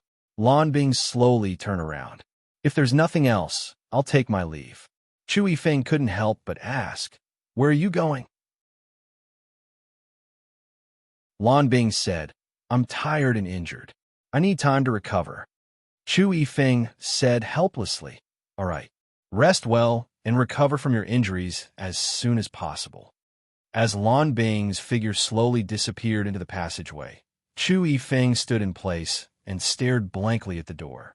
His expression was bleak, and his eyes were somewhat absent-minded. It was as if he felt that it was a pity to lose this opportunity, but also as if he was reminiscing about the moment just now. After a long time, a strange smile appeared on his face. Only then did he put his thoughts on the small metal chest on the coffee table. At this moment, his eyes were shining. The passion in his eyes was no less than the greed from before. After thinking for a moment, Chu Yifeng quickly turned on the mini photon computer on the coffee table. The light from above quickly descended, creating a long-distance real-time projection on the empty space beside the fountain. This time, the projection was not of a person, but of a space. The space in front of Chu Yifeng was a luxurious meeting room. The square table in the center was simple but exquisite. There were only 4 or 5 people at the table. These people were obviously in a meeting. No one expected Chu Yifeng's real-time projection to be transmitted at this time. Oh, it's Brother Phone. What a rare guest. A young man in a suit and leather shoes said in surprise. Aren't you mining in the K8 series? How come you have the time to come back? Did you miss us? Ha! This young man looked even younger than Chu Yifeng, and his face was even more handsome than Chu Yifeng's. However, everyone could hear the sarcasm in his voice. Chu Yifeng was not angry. He just smiled and said, Old Four, I haven't seen you for a year. I didn't expect your eloquence to have improved. Old Four frowned and immediately retorted, how can I compare to you? Brother Phone, you are active in the front line. I don't even have such a good opportunity to train. Chu Yifeng laughed even harder. It's okay. If you want to go, I can let you go. Maybe you can go soon. I'm not sure whether I can go or not. But Brother Phone, you won't come back for a while. I think you don't want to come back. Anyway, Miss Lan Binger is with you. Maybe you are having a good time. Why would you want to come back? When saying this, Old Four's eyes were looking at the head of the table. Sitting at the head of the table was a white-haired old man. He was hale and hearty and had an extraordinary temperament. He was also wearing an expensive black suit, but the effect was completely different from Old Four's. He was full of majesty, and no one could offend him. Although his hair was white, it was neatly combed. A pair of sharp eyes flashed from time to time. It could be seen that he must be a very shrewd person. Compared with him, Old Four was more like an idle playboy, and Chu Yifeng also looked young and immature. The two were mocking each other, but when they found that the old man did not say anything, they immediately shut up. When the meeting room quieted down, the old man raised his head and asked slowly, Yifeng, why did you suddenly call back? What's the matter? Chu Yifeng's lips curled up slightly, revealing his usual playful smile. Old man, I remember you once said that as long as I can maintain the stability of the K8 system, I can come back. The old man nodded. I did say that. Chu Yifeng said proudly. I can now responsibly say that the K8 system has been stabilized. The old man didn't have much of a reaction. He seemed to be very calm, but the people beside him weren't calm, especially the beautiful woman sitting beside Old Four. She didn't look young, but she wasn't old either. It should be said that this woman must have been very beautiful when she was young. She had maintained her appearance very well. Even now, she still had the unique charm of a mature woman. At this moment, she could not help but say, Yifeng, do you know the real reason why the old man asked you to go to the K8 system? Chu Yifeng was still smiling. I know, the beautiful woman said meaningfully. Actually, we also want you to come back, but we don't like the way you came back. Oh, Chu Yifeng was a little surprised. Is there a problem? Old Four could not help but mock again. Looks like you don't understand sister-in-law's meaning. Let me explain it to you. We asked you to go to the K8 system because we want you to reflect on yourself. If you really thought it through, it would be best if you came back like that. Chu Yifeng laughed. What if I didn't come back like that? Old Four laughed coldly. Looks like you're still the same. You got tired of playing and felt that there was no meaning in it anymore. Then you abandoned her and tried everything to come back. I know the K8 system is very desolate. Not to mention women, you can't even see many people. Plus, a woman like Lan Binger is not ugly. If you want to find another one, I'm afraid you can only come back. Chu Yifeng laughed. Old Four, I really admire you. Old Four laughed. Admire me for what? Are you impressed that I've guessed your thoughts correctly again? No, you're wrong, Old Four.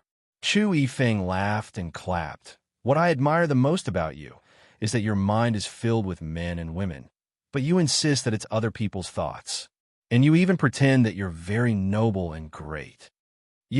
Old Four was furious and stood up suddenly. But seeing that the old man was still very calm, so calm that it was even a little scary, he sat back down resentfully. Chu Yifeng stopped smiling and looked around, then said seriously, I know it's not good to take up everyone's precious time, but I promise that I didn't come back to quarrel with this kind of person. Old Four was so angry that his face turned green. He stared fiercely at Chu Yifeng. Chu Yifeng, don't go too far. What kind of person am I? You better say it clearly. Chu Yifeng did not care about him at all. He slowly picked up the small metal box on the coffee table and raised it for everyone to see. The beautiful woman was stunned. What are you doing? What is this? Chu Yifeng said word by word. What's stored inside is the memory of the cave virus. As soon as he said this, everyone was immediately shocked. Even Old Four showed an expression of disbelief. He could not help but ask, Are you sure this is the memory of the cave virus? Chu Yifeng was too lazy to answer this kind of question. It was a complete waste of saliva. The beautiful woman also showed a serious expression. Yifeng, you know the situation of the K-Star system. Just the clues of the cave virus alone took our company a few years to find. The Federation government and the raiding mercenary group have also cooperated with us for many years. Black Gold Base has been searching for so long, but there was no news. You went there for a year and found it. Is there some kind of explanation here? Can you explain it to everyone? To put it bluntly, she was also questioning the authenticity of this thing. After all, what did the memory of the cave virus look like? No one had seen it before. You can't just take out something randomly and expect me to believe you, right? It was only because she asked so tactfully that Chu Yifeng was interested in answering. He sneered and said, Explanation? What explanation can there be? The only explanation is that there are too many useless people that affect efficiency. Useful people can naturally be found easily. If you still need me to explain, then this is the difference between useless people and talented people. The beautiful woman could only shut up. Chu Yifeng's arrogance was usually built on confidence. Without full confidence, how would he dare to say such harsh words? Chu Yifeng was too lazy to pay attention to everyone. He looked directly at the old man. I wonder if the promise is still valid? The old man nodded slightly. His tone was very gentle. Feng, you've worked hard this year. From beginning to end, he only said 3 sentences, and Chu Yifeng did not speak anymore. He immediately bowed and thanked him respectfully. The remote real-time projection was turned off, and the human figure gradually dimmed until it disappeared.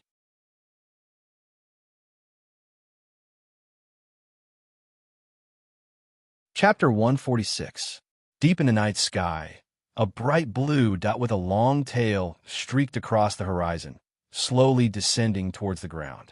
The blazing shark spaceship finally stopped in a hexagonal plaza. Looking around, There were about 50 spaceships of the same type docked in this plaza. Ding Meng and the others looked around curiously after disembarking. To be honest, this place was very similar to Black Gold Base. It had a vast docking port and a 15-story tall fortress. However, there weren't as many people in the plaza as in Black Gold Base, and the building was similar to a space station. This place was obviously the base of the Green Arrow Bounty Hunter Corps.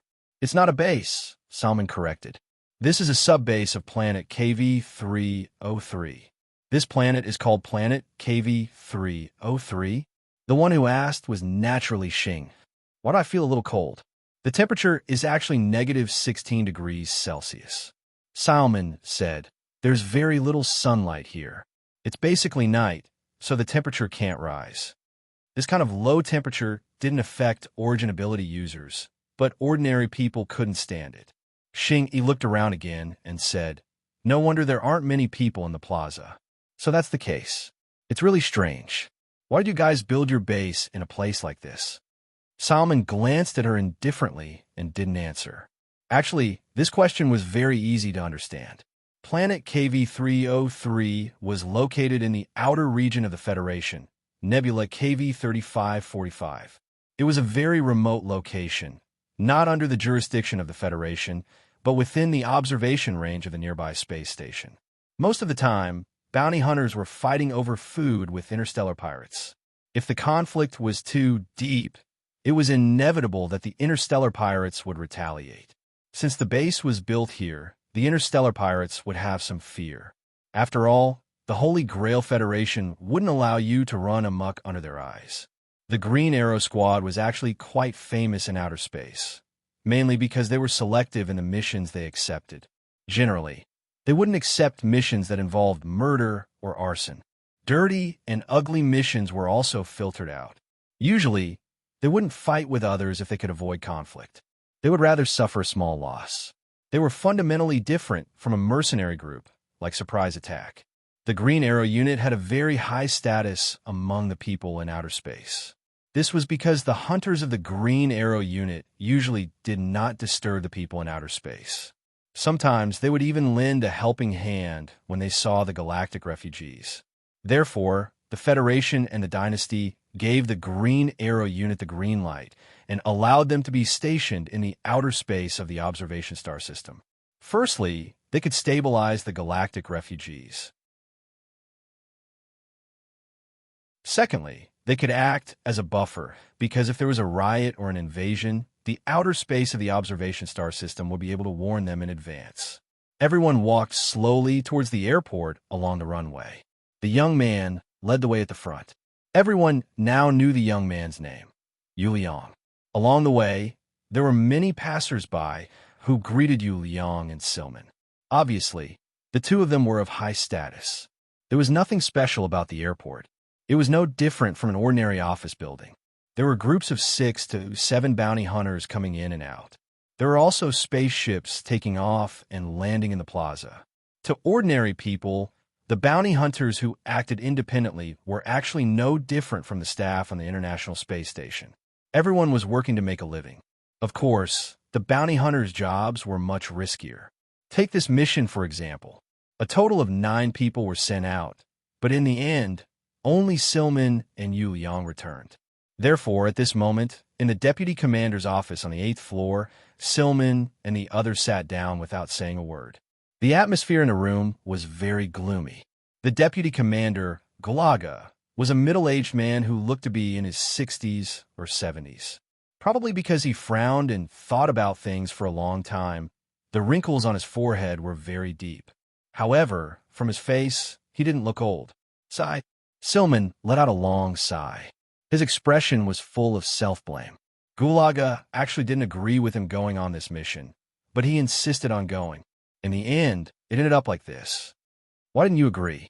Only Xing could ask such a question. Galaga's expression was a little serious. Miss, do you know about the Haitian group? This. Xingyi's expression was a little awkward. She was a citizen of the Norse Empire. How would she know about the Holy Grail Federation's corporation? However, just because she didn't know about it didn't mean that Chu Shaoqing didn't know either. Chu Shaoqing pondered and said, I've heard of this company. The Haitian Group is a rather famous conglomerate in the Holy Grail Federation. It's said that they're very rich and have a lot of businesses under them. They seem to be in the top 50 of the Holy Grail Federation's business rankings. Gulaga nodded and continued. The development rights to the K-Star system of Nebula KV-3023 were bought by a company called Extreme Heaven. Chu Xiaoqing curiously asked, "What's the relationship between Extreme Heaven and Haitian Group?" On the surface, they don't seem to be related, but this company's business is very strange, Gulaga explained. The K-Star system has no development value at all. They bought it for more than 10 years and didn't develop any projects. Instead, they contacted refugee camps, concentration camps, transportation companies, and mercenary groups to help the Federation send a lot of low-class people there and take profits from it. This was very difficult for the citizens of the Norse Empire to understand. The Empire had always followed the principle of humanitarian destruction. It seemed violent and unreasonable, but it was actually for the sake of these low-class people. Why? Because the Federation's actions of sending refugees were actually to make the workers suffer. Rather than living in darkness, it was better to help them free themselves. That was why the officer of the patrol fleet, Major Thunderous Battle, was very disdainful of companies that did this kind of business. In fact, the Green Arrow Corps also had the same idea. Salman had accepted the mission from Extreme Heaven, which was undoubtedly related to this kind of dirty work. It would damage the reputation of the Corps, and it must be known that the Green Arrow Corps cherished the reputation of the Corps very much. Ding Ming pondered and asked, "Sir, what you mean is that Extreme Heaven is actually a subsidiary of Haitian Group?" Gulaga nodded. On the surface, there's no direct relationship, but it's actually a relationship with the parent company. The actual helmsman of Haitian Group is the Chu family of the Federation. This Chu family is quite influential in the Holy Grail Federation. As far as I know, the current controller of Extreme Heaven is surnamed Chu. His name is Chu Yifeng, and he's a descendant of the Chu family. That's all I know. Ding Ming sighed inwardly. He finally knew the tip of the iceberg about the colossus behind the surprise attack mercenary group. He didn't expect the other party's background to be so big. In this operation, just Lan Bing alone was enough to make him unable to handle it. The officer on the Falcon spaceship was even more powerful than Lan Bing. And this didn't even involve the Chu family.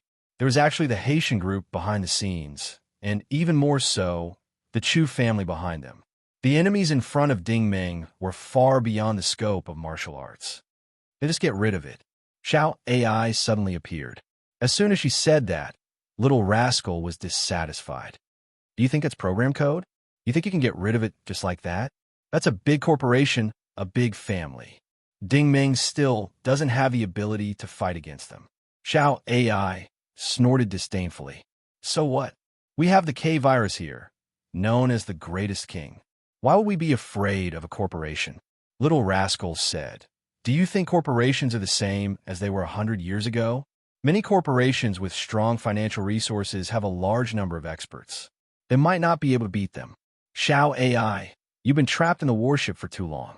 It's time for you to come into contact with the real world more. Xiao AI was silent for a long time before speaking. Is there any way for ACT-5570 to enter the Federation? As long as he can enter this corporation, I'll have a way to assess his data. Little Rascal replied lazily, I advise you not to have such hopes. Ding Ming hasn't even gotten the identity of an Empire citizen, so don't even think about the qualifications of a Federation citizen. The two were still discussing when Gulaga stood up and walked in front of the silent Salman. He let out a long sigh. Xiao Yu, Xiao Gang, and the others' families have been notified? Salman shook his head helplessly.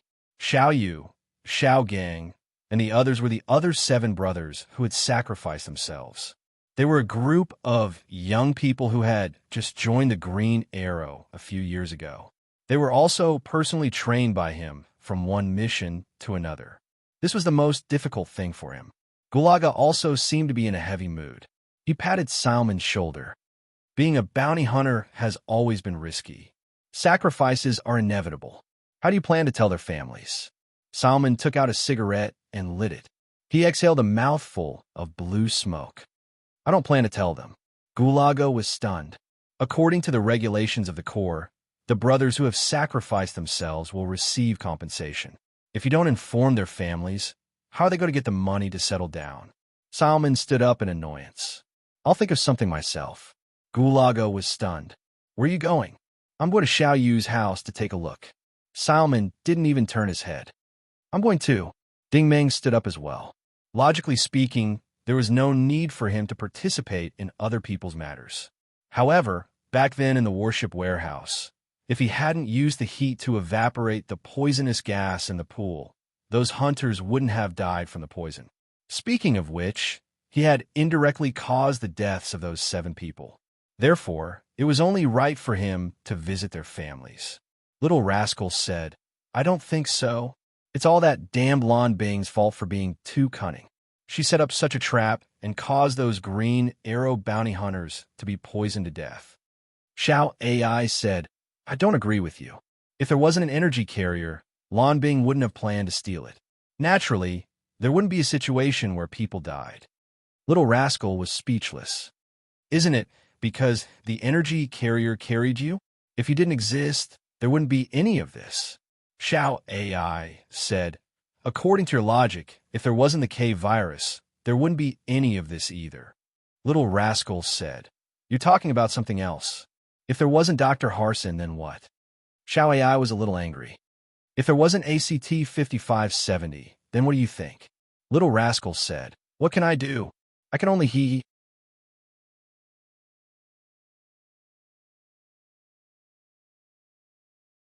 Chapter 147.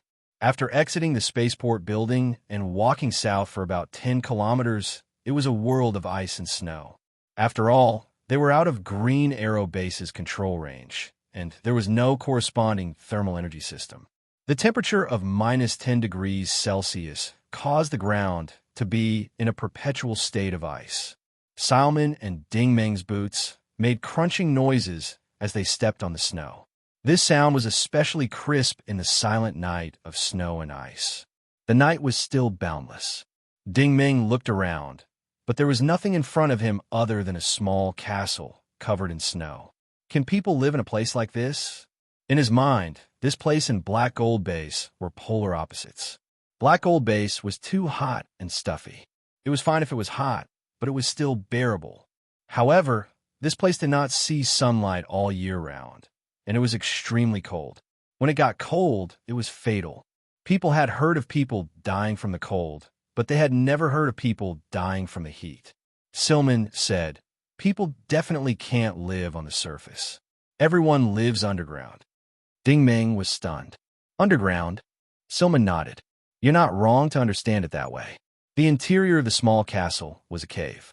After the stone slab in the center of the cave was removed, a long flight of stairs led downwards.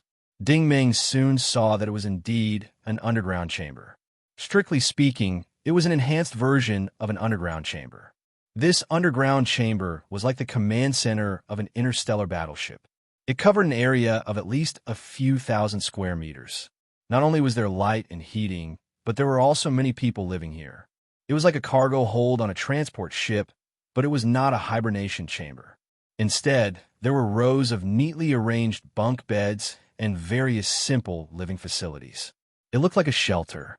Silman suddenly said, I heard from Brother Xingia that you're a galactic refugee. You should be familiar with this place. Ding Meng nodded. The refugee camps on Planet Thorn are more or less like this. Silman slowly walked down the stairs. Even the refugee camps are better than this. Ding Meng could not help but ask why. Salman sighed and muttered, fortunately, the vice commander obtained a man-made broken silver core many years ago. Only then do we have a base on the ground. Otherwise, there wouldn't even be a crystal lighting system or a heating system down here. Ding Meng was stunned again. This is neither a refugee camp nor an exile planet. Why is it like this? It was too late for Sleeman to answer him now, for as he came down the steps, people crowded around him from all sides, men and women, old and young. all with warm smiles on their faces. There wasn't a trace of origin ability, energy fluctuation in the basement. It was enough to show that these people were ordinary people, and it was also enough to show Salmon's position in the hearts of these ordinary people. Everyone was talking at the same time, and Salmon also changed into a happy smile and exchanged greetings with everyone. Ding Ming quickly realized that most of the people in this place were the elderly, the weak, the women, and the children. The young men had probably all joined the Green Arrow Corps on the surface, accepting missions all over the world to earn rewards to support their loved ones underground. "Captain, you're back, but why isn't my Xiaoyu back yet?" The one who asked the question was a woman in tattered clothes. She looked to be in her early 20s, but her hair was yellow and her eyes were large because of her thin face. This was a classic case of malnutrition. Ding Ming suddenly remembered what Lan Bing had said when she had threatened Salmon and Yuliang. "Captain Salmon, I also know that your rundown place hasn't had any supplies enter the port for the past month.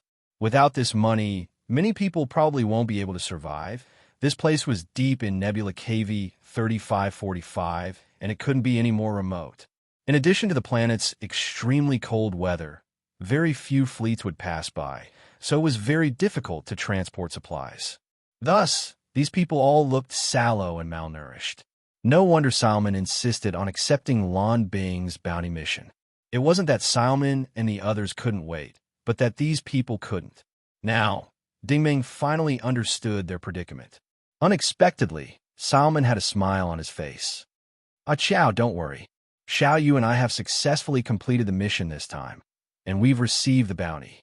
Xiao Yu and the others have accepted another mission and left. They won't be back for a while, so don't worry, everyone."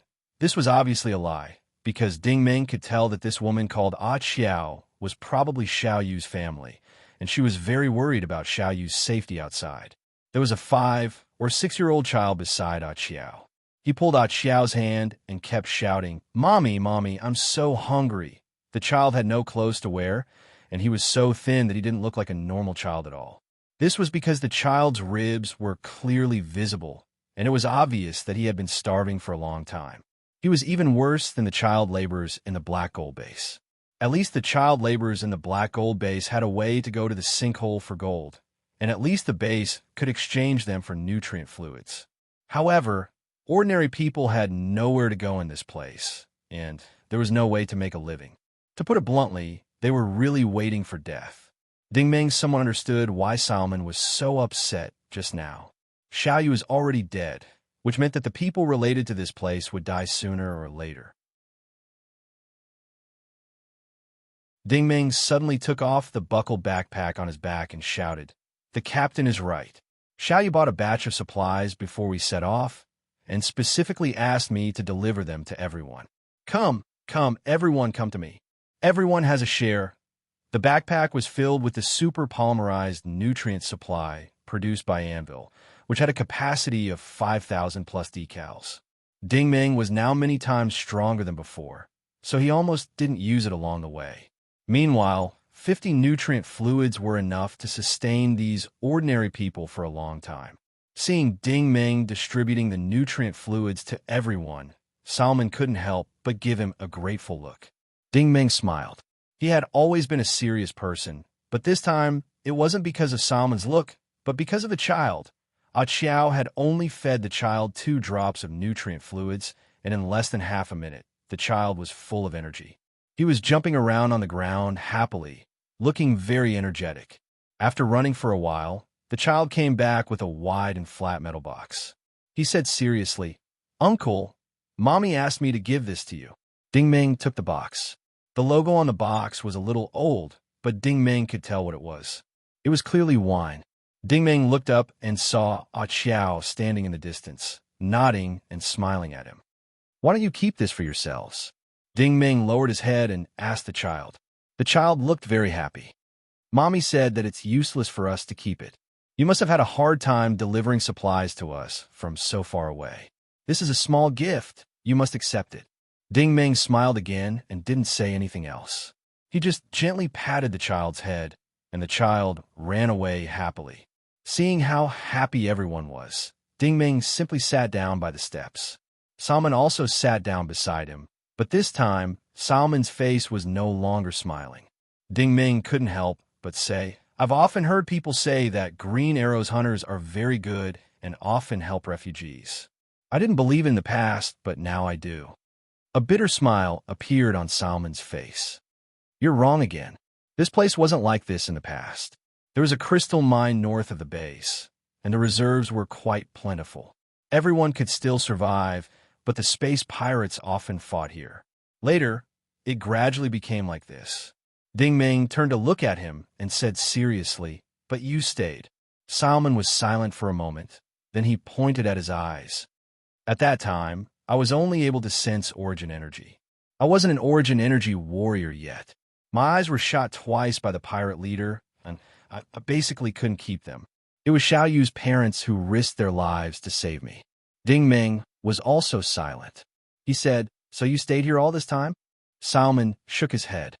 "No, after I saved my eyes, I went back. At that time, I had already been admitted to a very good school in the Federation. My family had high expectations of me, and my hometown wasn't here in the first place." Ding Ming said, "But later on, you still came back here." Salmon nodded with a heavy expression.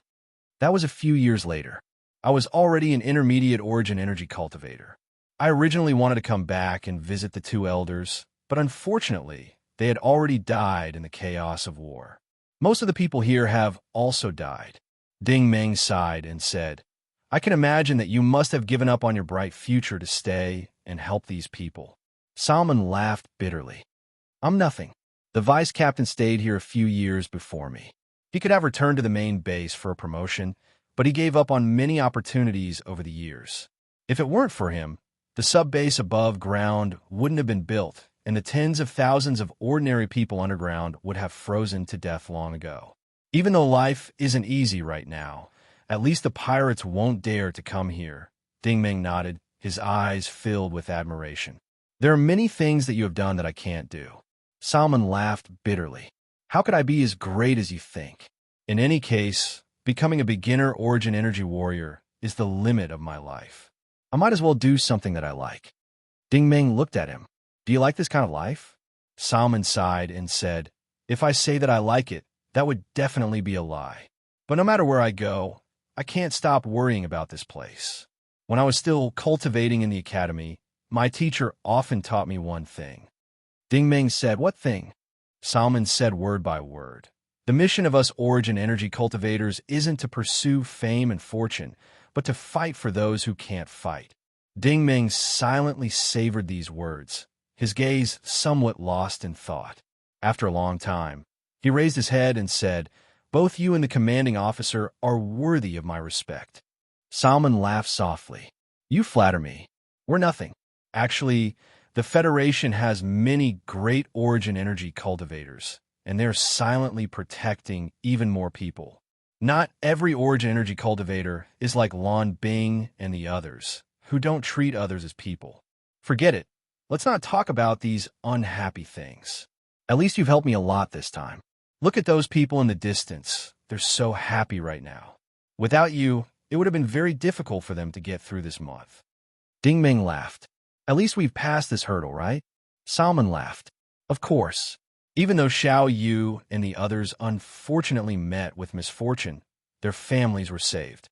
This can be considered a fortune amidst misfortune." Ding Ming tossed the metal wine box in his hand. "Do you want a drink? I'll treat you. I don't have anything else to offer you except this." Salmon's eyes suddenly lit up. "Speaking of which, I really can't refuse you. I haven't tasted wine for almost a year."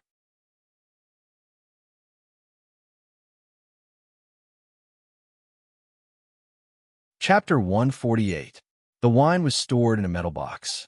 This kind of packaging would prevent the wine from evaporating easily, so the seal was not manually screwed.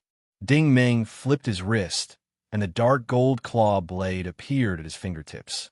With a light flick of the blade, the lid popped open with a pop. Salmon took the wine box and took a sip. Only then did he let out a long sigh of satisfaction. Comfortable. In truth, Ding Ming also liked to drink, but he had lived a life of exile for a long time. Wine was a very expensive luxury for him, and in this place it was the best of the best. Since he was not circulating his origin energy, the moment the wine entered his mouth, it was as if a fire had ignited in his stomach. The long-lost passion were aroused. To be honest, I don't really like to drink. Salmon took the wine box. Ding Ming glanced at him. But you drink quite a lot. Salmon took a sip and then handed the wine box back to Ding Ming. Do you think I'm drinking wine? Ding Ming laughed. Aren't you? Salmon's gaze fell on the empty space in the middle of the basement. Ah Chow and the others were dancing with a group of children. Salmon's tone was very emotional. I'm not drinking wine. I'm drinking nostalgia. Ding Ming said, Oh. Salmon's gaze became even brighter. The year Xiao Yu became an origin energy cultivator. The pirates came again and stole a lot of supplies. Ah Chow and the others were also taken away. Xiao Shanzi was only 1 year old at that time. There was no one to take care of him. Xiao Shanzi was the child who had delivered the wine to Ding Ming. He was Ah Chow and Xiao Yu's child. Ding Ming said, What happened after that? Silman's voice suddenly became excited. Of course we had to save them, but at that time, Xiao Yu and the others weren't strong enough, and they were also timid. So before we set off, we gathered together like today to drink and boost our courage. Then, we went to kill the thieves together. We rushed into the enemy's spaceship and fought for more than 5 hours in their command center. We snatched back the supplies and saved everyone. That night, we killed more than 100 enemies and beheaded 67 of them. Ding Ming could not help but clap his hands and say, Good kill. How satisfying. Salmon smiled. So, every time I drink, I can't help but think of that night. His smile was a little lonely. Ding Ming understood that what he missed was not that night, but the brothers who had passed away. Silman stared at Ding Ming's fingers. This knife of yours is very special. Ding Ming's indiscriminate bombardment on the Falcon spacecraft had left a deep impression on him. But the most memorable scene was when the claw blade left the ancient sword and flew towards Lan Bing's face in a strange arc. It is very special. Ding Ming lowered his head to look at the knife between his fingers, but his gaze seemed to be somewhere very far away. Silman also seemed to be recalling the fierce battle on the spacecraft that day. That Lan Bing was at least a mid-tier warrior. She wasn't weak. Normal weapons couldn't hurt her, but your knife could. Ding Ming said she was injured on the Dead Silent Star. Otherwise, this knife wouldn't have been able to hurt her on the spacecraft. Silman stared at the claw blade and said quietly, If this knife can hurt an origin energy warrior, then it wouldn't be strange for it to be able to cut through normal alloy armor. If I'm not wrong, the material of this knife is very likely dark gold obsidian. Ding Ming glanced at him with some surprise. Your eyesight is quite good. Silman chuckled. I once accepted a mission and went to the Zyrtl star system by accident. There aren't many mineral resources there, so dark gold obsidian is usually added to weapons. Ding Ming stared at him. You've been to the Devouring Realm? Silman laughed. I'm afraid that only Battle Holy level bounty hunters can go there. Do you think a warrior like me can come back after going there? Ding Ming was curious. Are there any Battle Holy level origin energy users in your group? Silman said, There were some in the past, but there weren't any after that. Ding Ming asked why. Salman sighed. Either they seek refuge with the Federation, or they go to the Empire. At that level, who would stay outside as a bounty hunter? That's true. Ding Ming expressed his agreement. He didn't know the specific strength of an origin energy warrior, but he knew that origin energy warriors could only become origin energy warriors after they became origin energy warriors. There was a gap of at least 3 levels between them. Regardless of whether it was the Federation or the Empire, origin energy warriors were targets that various organizations fought over. After joining, they would probably give you whatever you wanted. Silman said, but according to the Deputy Commander, our Green Arrow's current Deputy Commander is also an origin energy warrior. The Federal Empire has tried to rope them in many times, but they still haven't left. Ding Ming was even more curious. Why? Silman shrugged. I'm not sure why. He paused for a moment. then laughed in an envious tone. But Brother Ding, you're so young, yet you're so strong. Are you interested in joining our Green Arrow?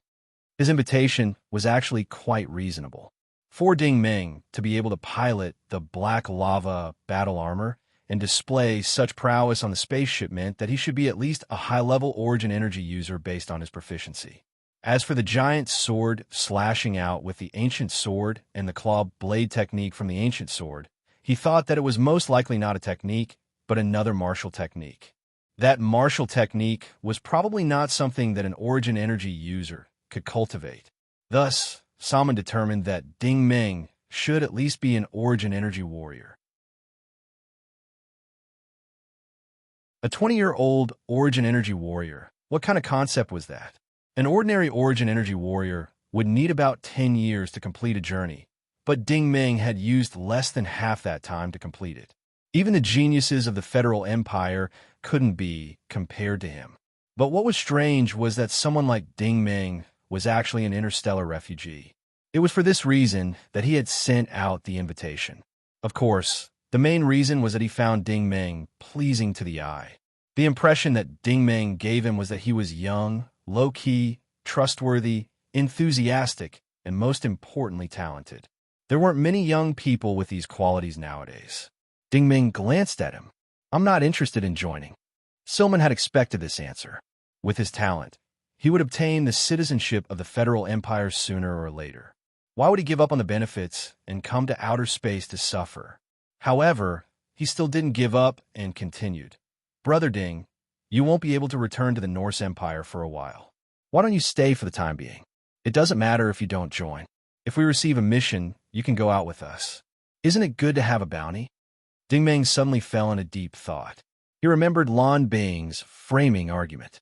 The Empire's military might not list him as a wanted criminal, but they definitely suspected him. No matter how he defended himself, at the very least, he was the one who chopped off Long Ming's head. He definitely couldn't escape the responsibility of Lei Bao and the others' deaths.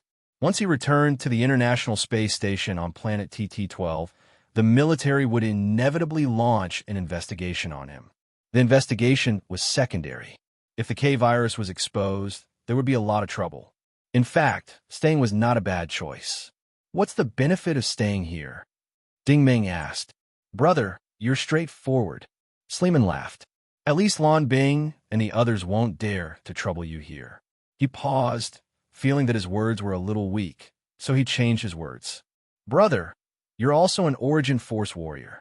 We Green Arrow have our own cultivation system and resources, which will definitely be of great help to you. Oh, Ding Ming immediately became interested. At this moment, Little Rascal finally spoke up. Ding Ming, this is a good idea. You've already completed the first stage of your basic cultivation technique, so the previous cultivation method is no longer suitable for you. I think it's necessary for you to understand their cultivation method. Xiao AI did not object this time. ACT 5570, you're a defective product of the K-virus transformation. You're far from perfect. You should continue to evolve yourself. Ding Ming's eyelids drooped. He was not very happy to hear the words defective product. Xiao AI, I heard from Little Rascal that when the system transformed me, it only completed 8,208%. Yes, Xiao AI replied. At the time, the system ran out of energy. I had to issue an ultimate command to forcefully transform you to that level. Otherwise, you would have been eliminated. Ding Ming thought for a moment, then asked, I've been cultivating for a while now. What level have I reached?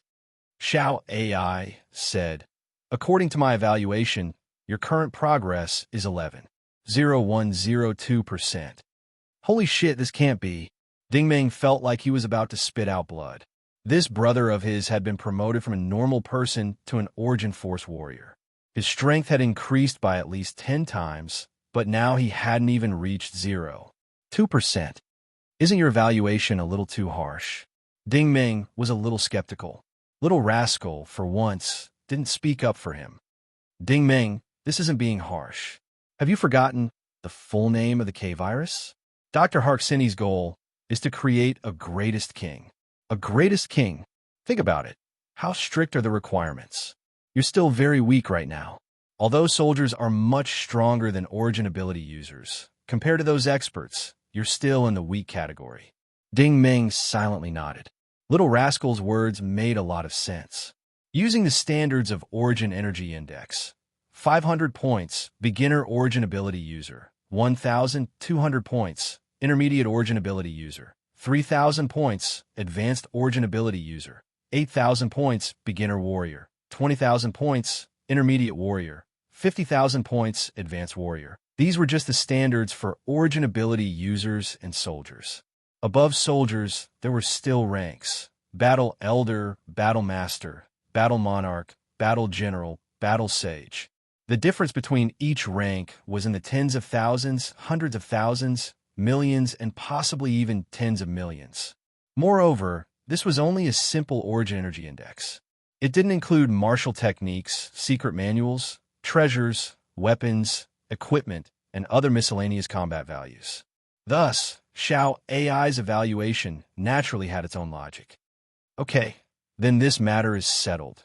Ding Ming turned his head and said to Salman, "That's great." Salman was overjoyed.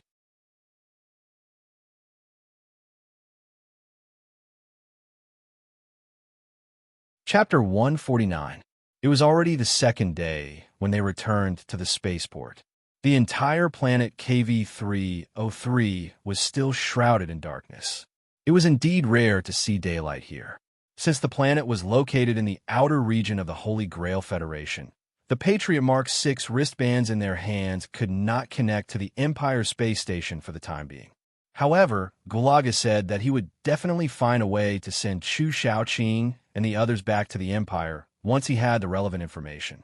Ding Ming had also lost interest in the small metal box that he had risked his life to snatch from Lan Bing, so he handed it over to Chu Shaoqing for safekeeping. Since that thing would be handed over to the Empire's military sooner or later, he might as well let Chu Shaoqing take it back. At the very least, she would be able to report on this dead silent planet mission and return the favor. Chu Shaoqing could also understand this. It was also good that Ding Ming chose to stay in Green Arrow for the time being. It would not be too late for Ding Ming to return to the Empire after she went back to explain the situation and prove that Ding Ming was not some so-called traitor. After dealing with these matters, Ding Ming followed Salman to the 10th floor of the spaceport. This was the Green Arrow Sensor Hall that was specially designed for hunters to train. This sensor hall was actually similar to the hall on the first floor of the Advanced Training Center of the Listen Academy, but it occupied a much smaller area. There were only about 30 sensor cabins placed here, which was a relatively small number. After all, this was a remote planet that was lacking in resources. The resources allocated by the Empire's military were only so few. However, these sensor cabins were very different from the ones in the Listen Academy. The ones in the Listen Academy were white cylindrical cabins that were directly embedded into the walls, while the ones in Green Arrow were neatly arranged on the ground. They were then covered by a transparent ellipsoid cover, which made them look like an enlarged V-shaped medical cabin. After Salman's explanation, Ding Ming quickly understood. These covers were used to inject various types of energy mixtures. The mixtures were connected to the interior of the cabin through the grooves on the sides. The advantage of this was that Origin ability users could cultivate without restrictions within the induction cabin, and they would no longer be limited by time. After all, those who entered were all students, and most of these students were ordinary people. Their main purpose was to sense Origin energy. Thus, after a few hours of meditation, their physical condition would reach its limit and they would have to withdraw. At the end of the day, Ding Ming's knowledge of cultivation was too poor, and his train of thought was still stuck at the level of Origin ability users. The cultivation of an Origin ability user was very simple. Consume nutrient solution, enter the sensing cabin, and construct the Origin in a meditative state. Finally, when the body reached its limit, exit. This process would not work for Origin Energy Warriors because Origin Energy Warriors' requirements were much higher than Origin Energy users. Apart from Origin construction, Origin strengthening techniques, martial technique simulations, secret tomes, and even knowledge-based learning would be greatly increased. A typical requirement would be increase requirements. For example, Ding Meng was now lying in the cabin. The interface of the virtual consciousness space that appeared in front of him displayed rows of icons and names. Green Arrow Exclusive High Polymer Mixture, 8 military merits. Green Arrow Exclusive Super High Polymer Mixture, 10 military merits. Green Arrow's Special Grade Polymer Mixture, 15 military merits. Just by looking at the name, one would know that it was a nutrient solution. However, the word exclusive was written on it, so it must have its own uniqueness. Next, there was a dazzling array of enhancement products. Energy Gathering Liquid, Thermodynamics, 10 military merits. Strong Speed Changing Liquid, Thermodynamics, 12 military merits. Green Arrow Synthetic Liquid, Thermodynamics, 12 military merits. Crystal Berry Concentrate, Thermodynamics, 20 military merits. Compound Potion, suitable for light, ice, and wind, 3 military merits. Universal Potion, suitable for all elements, 3 military merits. Most of these enhancement products were the Green Arrow Corps' own products. They were not developed by themselves, but were concocted based on their experience. After all, hunters have been out on missions for a long time and were often in danger. They had an additional need and unique understanding of medicine enhancement products. The 1,000 flower oil spray that Yu Liang used to detoxify Randy was an antidote unique to the Green Arrow Corps. It was refined from a plant called ice orchid on a specific planet. Under normal circumstances, it could neutralize most toxins. It was very convenient and practical. Therefore, these enhancement products were different from the ones sold on the market. For example, Anvil's products were artificially developed, so long-term consumption would inevitably cause side effects. However, these enhancement products from the Green Arrow did not have such problems. To a certain extent, they were natural products that could be used and used as much as one wanted. As for military merits, they were similar to the points of the Listen Academy. The more missions the Green Arrow Corps completed, the higher the military merits, which could then be used to exchange for training resources. Ding Meng did not have any concept of this. Anyway, he only knew that Silman had invested 100 military merits in the sensor cabin for him. It would be a waste if he did not use it.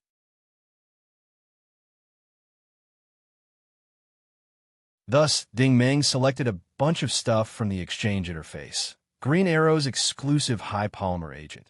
Green Arrow's exclusive ultra high polymer agent. Green Arrow's exclusive special polymer agent. Energy gathering fluid. Strong speed changing fluid. Crystal berry concentrate. The ellipsoidal cover outside the sensor cabin slowly rose and closed. Then, the various enhancement products that Ding Meng had chosen were slowly injected into the cover in liquid form. The cover was quickly filled with nutrient fluids of various colors. From afar, it looked like a large candy. It was colorful and beautiful. Of course, the effect was the most important. Ding Meng soon experienced the benefits. In the battle with Lan Bing, Ding Meng was also seriously injured. The 4th, 5th, and 6th organs in his body were still unable to operate. The way to recover was naturally to reconstruct the origins. This was not a difficult task. After all, he had successfully reconstructed them before. Now, all he had to do was rely on his memory to reconstruct them. However, reconstructing was only the basics. The real difficulty was still strengthening them.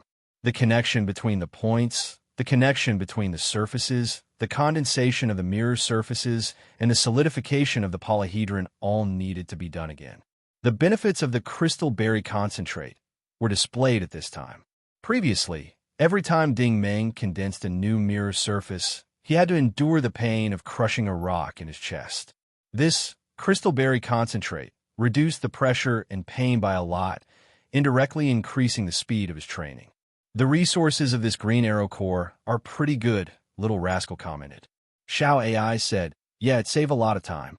The two sisters were talking about it casually, but little did they know that this was not the case in Salman's eyes. Salman was also a junior warrior in the thermodynamics department, so he naturally knew how to recover after being injured. That was why he gifted 100 military merits to Ding Meng. In his opinion, 100 military merits were more than enough. The Green Arrow's military merits were said to be accumulated through missions, but it was not easy to get them. For example, if this trip to the Dead Silent Star was successfully completed, Solomon would need to complete 5 such missions in a row to get 100 military merits. Therefore, Solomon estimated that Ding Ming would need about 10 days to half a month to recover from his injuries. However, the results were completely out of his expectations. In less than 24 hours, the sensory hall sent him a message. Ding Ming's amplifiers are almost used up. When he ran to the sensory hall to take a look, Solomon was a little dumbfounded. The liquid in the protective shield had decreased by more than half. Judging from this trend, Ding Ming would use it up in a few hours at most. It can't be right. Solomon was a little surprised. He thought to himself, "Brother, aren't you using up a little too much?" However, when he thought about it, it was normal. For an Origin Energy user like Ding Ming to be able to control the Black Rock armor so skillfully, he must be extraordinary.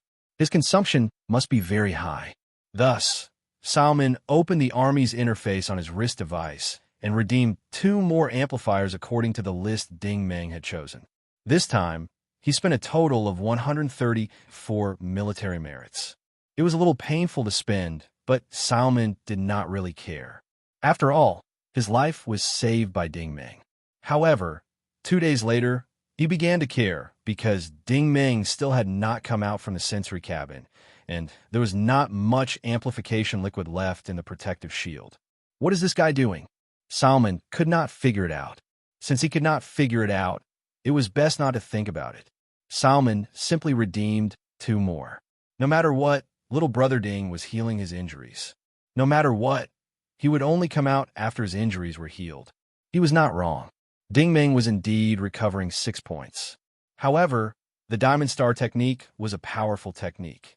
Just the energy capacity of the Origin was like a bottomless pit. After making the Origin operate normally, he had to start strengthening the mirror surface and the polyhedron. With the help of the crystal berry concentrate, the recovery was naturally twice the result with half the effort. Of course, this process was very pleasant for Ding Ming, but it was very unfriendly for Solomon. His military merits flowed out like water. So far, he had redeemed 776 points. The military merits he earned last year had been used up by Ding Ming in just 10 days. Monster! Solomon stared at the sensory cabin where Ding Ming was in disbelief. In fact, during this period, other hunters who were free came to the sensory hall to cultivate, but now, everyone was shocked by Ding Ming. Discussions broke out everywhere. "Hey, did you hear? That kid in cabin 2 has been lying there for 10 days. So what if it's 10 days? It's normal. I absorb Origin energy for 7 or 8 days at a time. But the amplification liquid that kid used is amazing. Go look at the list on the screen over there. Damn, 776 points. He already used 52 batches of amplification liquid. Is this AF asterisk King War Supremacy cultivating? No, I heard that he's Captain Solomon's friend. He's only 20 years old. A 20-year-old War Supremacy. Have you ever seen a 20-year-old War Supremacy? Could it be that the chief commander is inside? I already said that he's Captain Solomon's friend. Are you F asterisk King Deaf?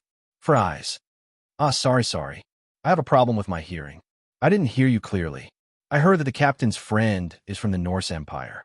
I didn't expect him to cultivate so fast. Sorry, what did you say just now? I didn't hear you clearly. For eyes crawl for me. What did you say? I didn't hear you clearly. Get lost.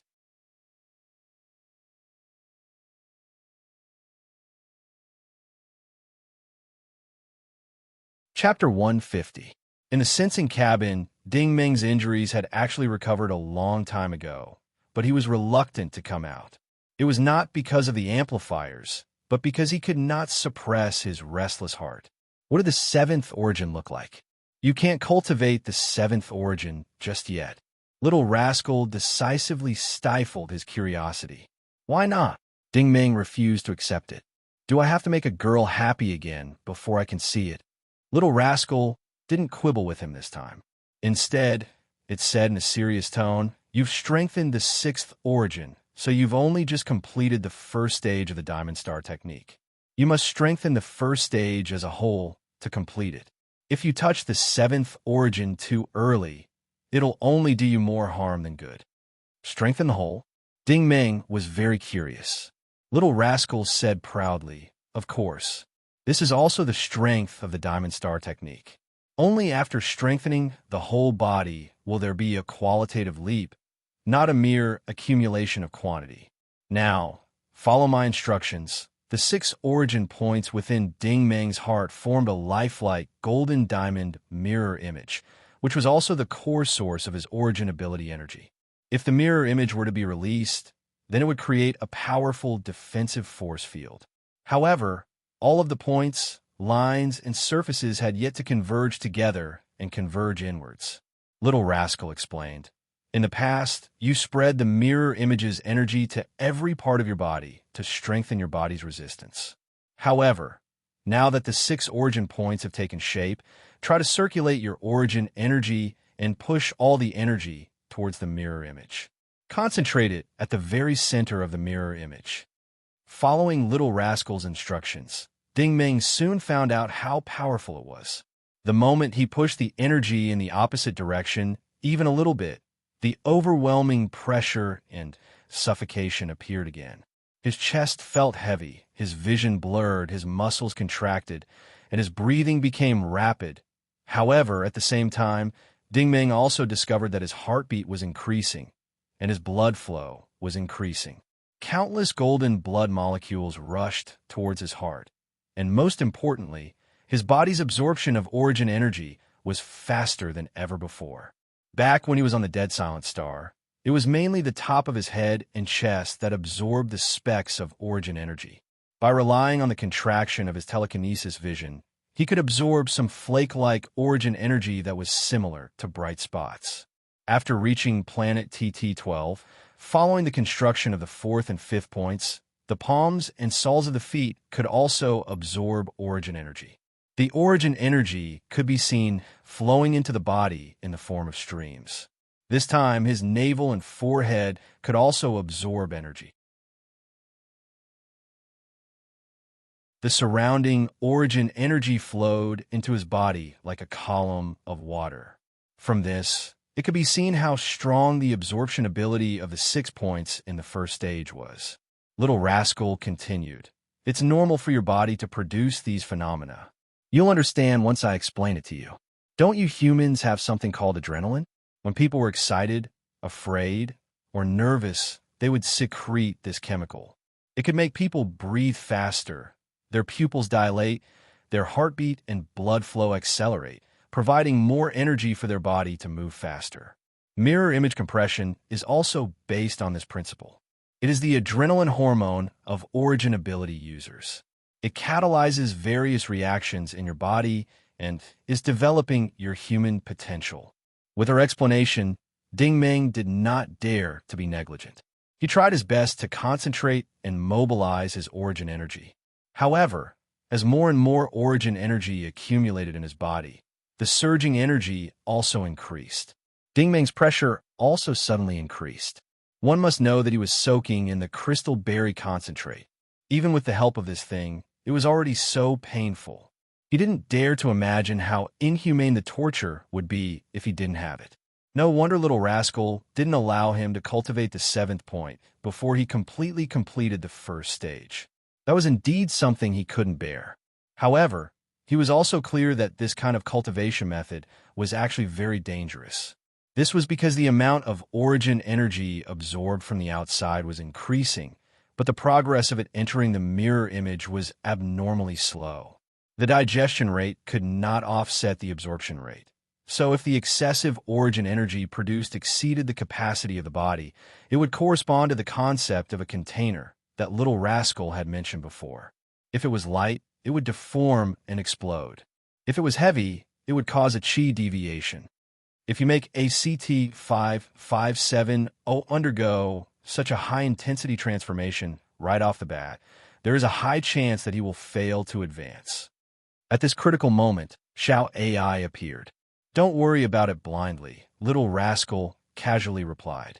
This kid is different from others. The more you force him and urge him, the more he will be motivated. If you do things step by step, his progress will be slow. Xiao AI said, What kind of fallacy is that? I think he won't be able to hold on for much longer. The amount of origin energy accumulated in his body has reached 27,889 points. Once it breaks through 30,000 points, his transformation will fail. What? You think what I said is a fallacy? Little Rascal was not convinced.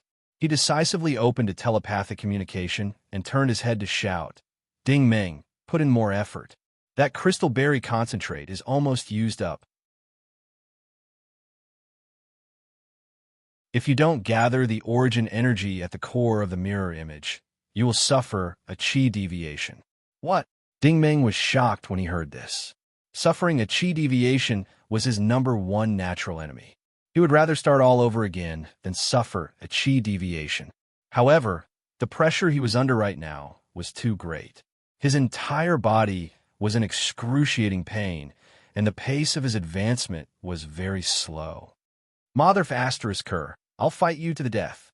Ding Meng ignored the heavy pressure and simply pushed his origin energy to the limit. At this moment, the various large mirror surfaces of the diamond mirror image in his heart flashed with a bright light.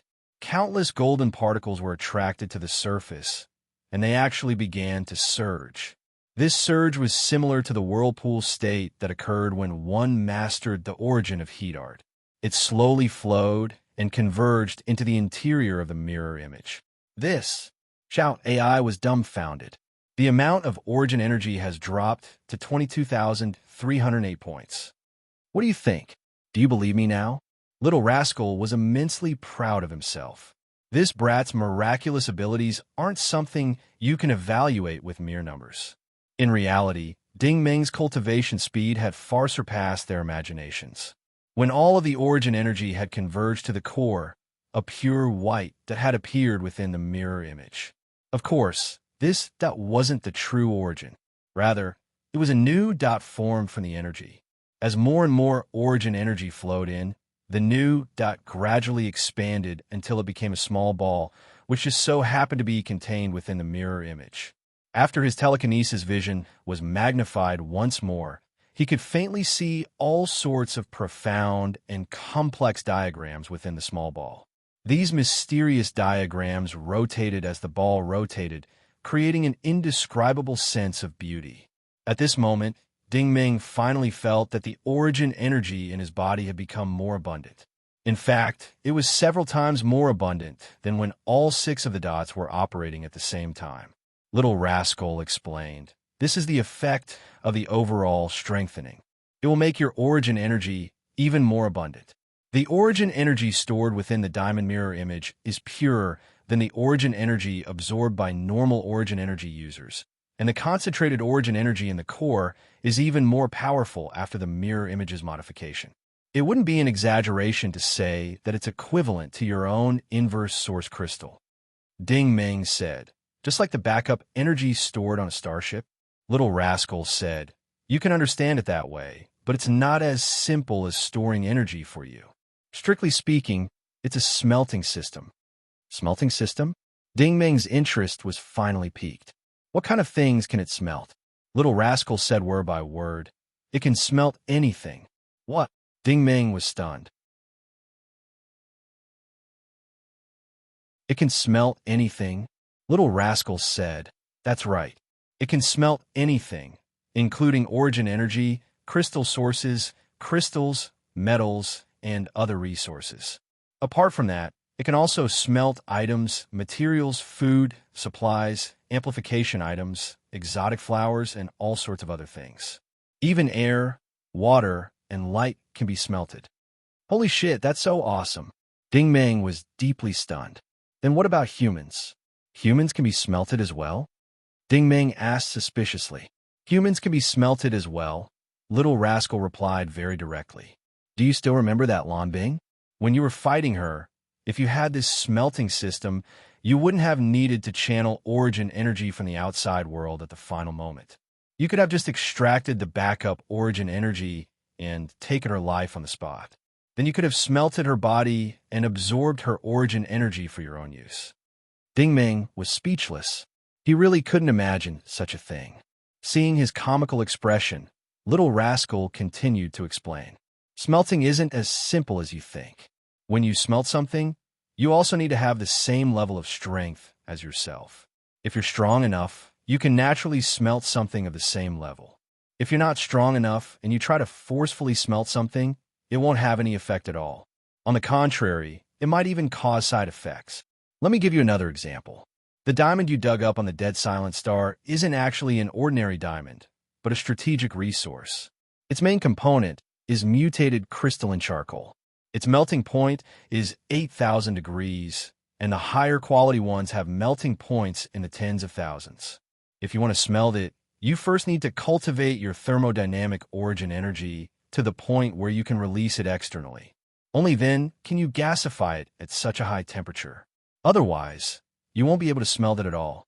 At your current stage, you can only store energy and perform some simple experiments. Only when your strength increases greatly will you be able to smelt even larger objects. Ding Ming pondered for a moment before saying, "What you're saying is that as long as I'm strong enough, I can smelt even a battleship or a planet." Little Rascal said, "Correct. That's the principle." Ding Ming sighed. "No wonder you always say that the diamond stellar fusion technique is very complicated and difficult to cultivate.